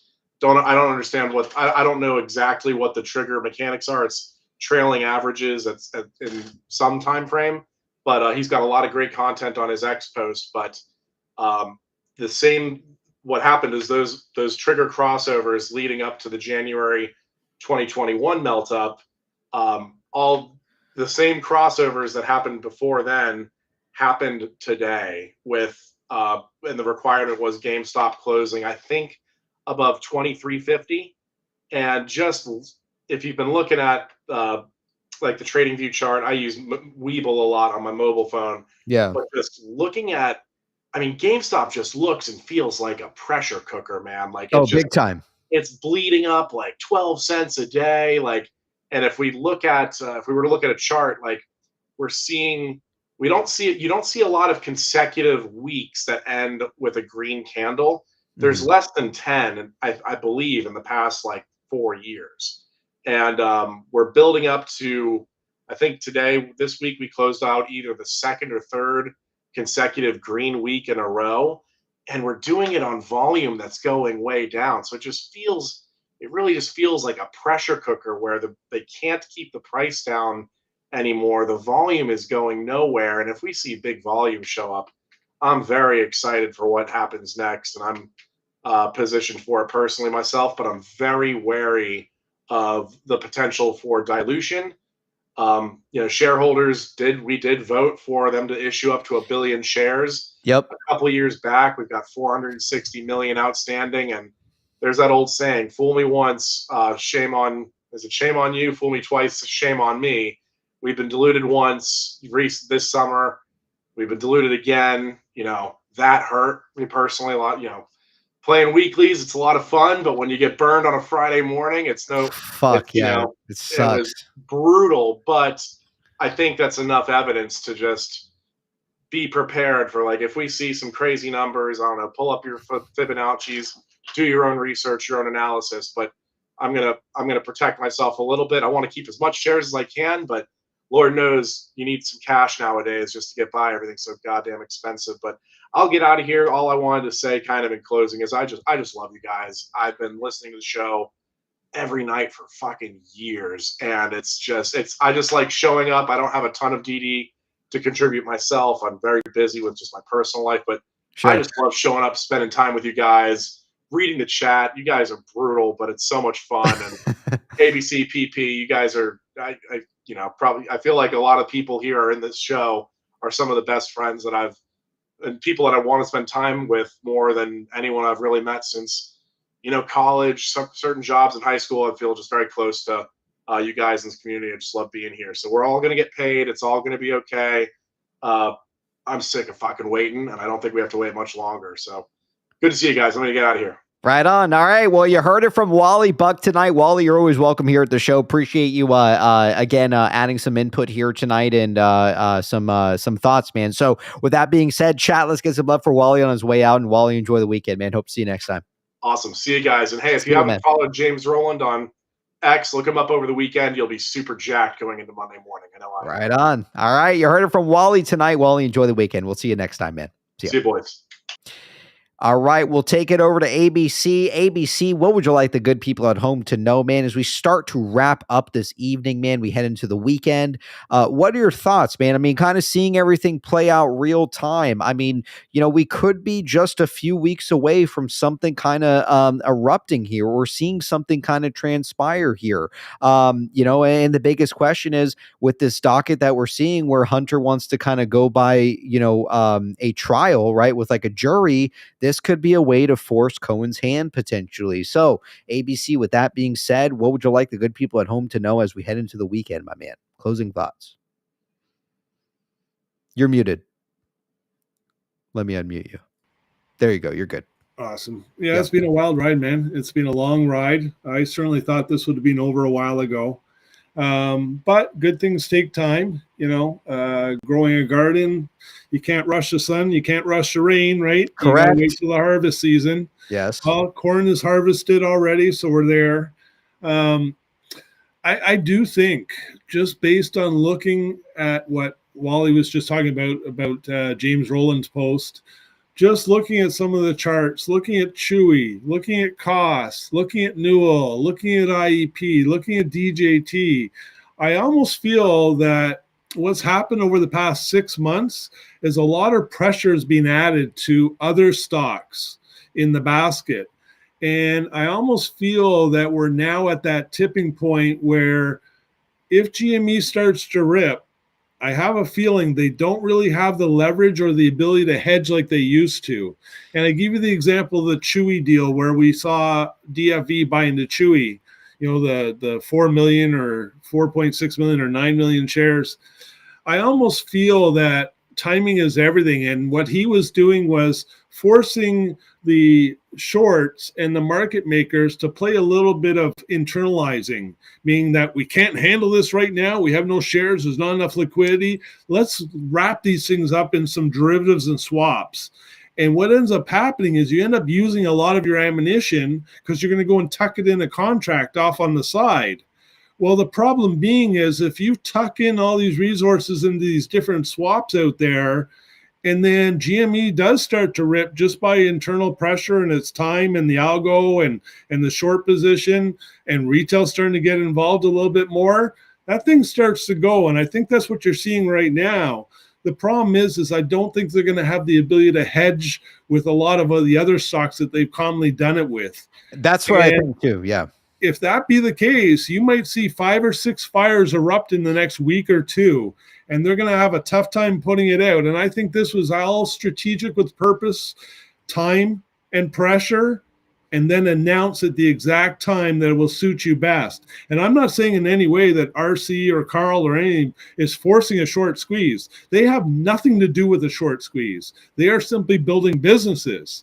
However, if the short sellers continue to kick the can, tie stuff up in derivatives and swaps, and not give a shit about the obligations that might come due or the margin calls that might come due, they're the ones that cause the short squeeze. And so I believe that RC, Carl, everybody that's involved in this play are solely about business, and they will make a business announcement. And the flip side to it is there's just not enough liquidity for these shorts to find and the market makers to find. And this thing is about to rip, and they're going to have about 5, 6, maybe 10 little fires on their hand. And once one goes, they all go. And I think the timing is here. And I certainly hope so. If it's not now, it'll certainly be under the new presidency. But I have a feeling that for some reason you want to hold those accountable, those that have manipulated the system, those that have cheated the system. You want to do it under the current administration, who caused the majority of the problem by not regulating the SEC properly and doing all their homework and going after FINRA. Let it happen now. The light is shined, and then the new administration could go along and see who was standing naked and deal with them accordingly. So, and I agree. And one thing I want to add too is that if you think about it too with GameStop, right? Let's say a short seller starts to try to close their position out. They start to close it out. They run the price up. Price gets $40, $45, $50 per share. GameStop dilutes, right? They dilute them down. They raise another couple $2 billion. It traps them back at 20. Okay. Let's say they try to drive the price down. They're not very successful because once they get to about $20, all it takes is DFV to make a move on his end, whether that be options or building a gamma ramp or whatever it may be. He starts to acquire a lot of shares, makes a post maybe, and then you see all of a sudden the algo switch. So they're stuck. There's nothing they can do. They try to run the price up. GameStop dilutes it down. They raise more money. They find another floor. They try to break through 20 or go lower. They have DFV that's kind of propping up. There is no exit here for them. I don't think that they can essentially leave here. And that is why I think these white hats, okay, are trying to kind of keep the price consolidating around here until the right moment where they're going to blow the fucking lid off this thing and this stock's going to go 100, 200, 300, 400, 500, all the way up to, it's an infinite short, right? So it can technically, theoretically, mathematically go to infinite. That means 50,000, 100,000, $1 million per share. That is what that's called infinite risk. This is the position that they essentially took. And at that point in time, the company could essentially dilute way the fuck up at the top and raise enough money to be sitting on enough money like someone like fucking Warren Buffett, where he has over $100 billion. I mean, could you even begin to imagine GameStop raising a fucking $100 billion? I mean, that'd be fucking absolutely nuts. So they're in a prime position because they're now a profitable company, right? And so here's the thing is you can literally dilute your company by doing an ATM offering, and it'll cost you about 4% dilution. Yep. But the money, because of where the stock price is, creates a plus 11 or 12% cash flow increase. So there's no downfall because even though you're diluting 4%, your return is almost 3 times as great at 12% to your cash flow and balance books. Yep. So that, in a sense, creates a notch up. and it just betters the situation. So in a sense, you're absolutely right. They are trapped. And so the mathematics are now showing that the smart short sellers are going to look at the overall picture here and go, you know what? We're screwed. We better start covering. Yeah. Until that happens, they're going to continue to kick the candle. The only problem is that now you're going to probably see a lot more different stocks have this internalized pressure. Correct. Whether it be Sirius is heavily shorted. Warren Buffett's bought 33% of that company. I know, isn't that crazy? This guy knows what he's doing. Yeah. You know, Chewy, Koss. I'm telling you, this is a wildfire that was created by them. Yes. And unfortunately, just good business acumen is going to create an announcement, a merger and acquisition, and this thing is just going to catch like wildfire. And unfortunately, it could have been prevented if people didn't play this game of kicking the can. Yep. And especially putting a Band-Aid on it from 2008 crash too. So with that being said, ABC, anything else you'd like to add tonight, man, as we head into the weekend? All ears. If not, enjoy the rest of the weekend and appreciate having you here at the PP Show tonight. Well, it's good to see you on a Friday night, bud. I'll sign off. Wish everybody a great weekend. And, you know, nothing I said here is financial advice, but I wish you all well in the markets coming next week. And, you know, Thanksgiving's coming, brother. Yep, right on. All right, well, hang in there, ABC, and hope to see you next time here at the show. Chat, let's get some love for ABC on his way out tonight. ABC, it's always a pleasure, my man. Enjoy the weekend. Cheers, man. Take care. There you have it, man. The fucking PP Show. We got together. We talked some DD. Hell, even the fellas showed up tonight to lend their opinion this evening. I got to say, man, there's some interesting stuff kind of unfolding here. Analyzing everyone's opinion here, from Kinky to Edwin to ABC tonight to Michael. I mean, everyone had some very good thoughts to discuss here tonight. And again, you know, the biggest question is how, or so many people say when. I say how, goddammit, because the how is the most important part. How the fuck they were able to pull this off without anybody realizing it, right? The whole world thinks that, you know, we're just a bunch of crazy investors who invested into a stock and potentially, quote unquote, got liquidated and lost everything. I beg to differ, man. I think that this company one day will be the biggest company that anybody will ever see. Potentially, this is the birth of Teddy that we are witnessing, man, firsthand, and it actually happening here. So with that being said, we're going to wrap up tonight. I hope you guys enjoy the rest of the night.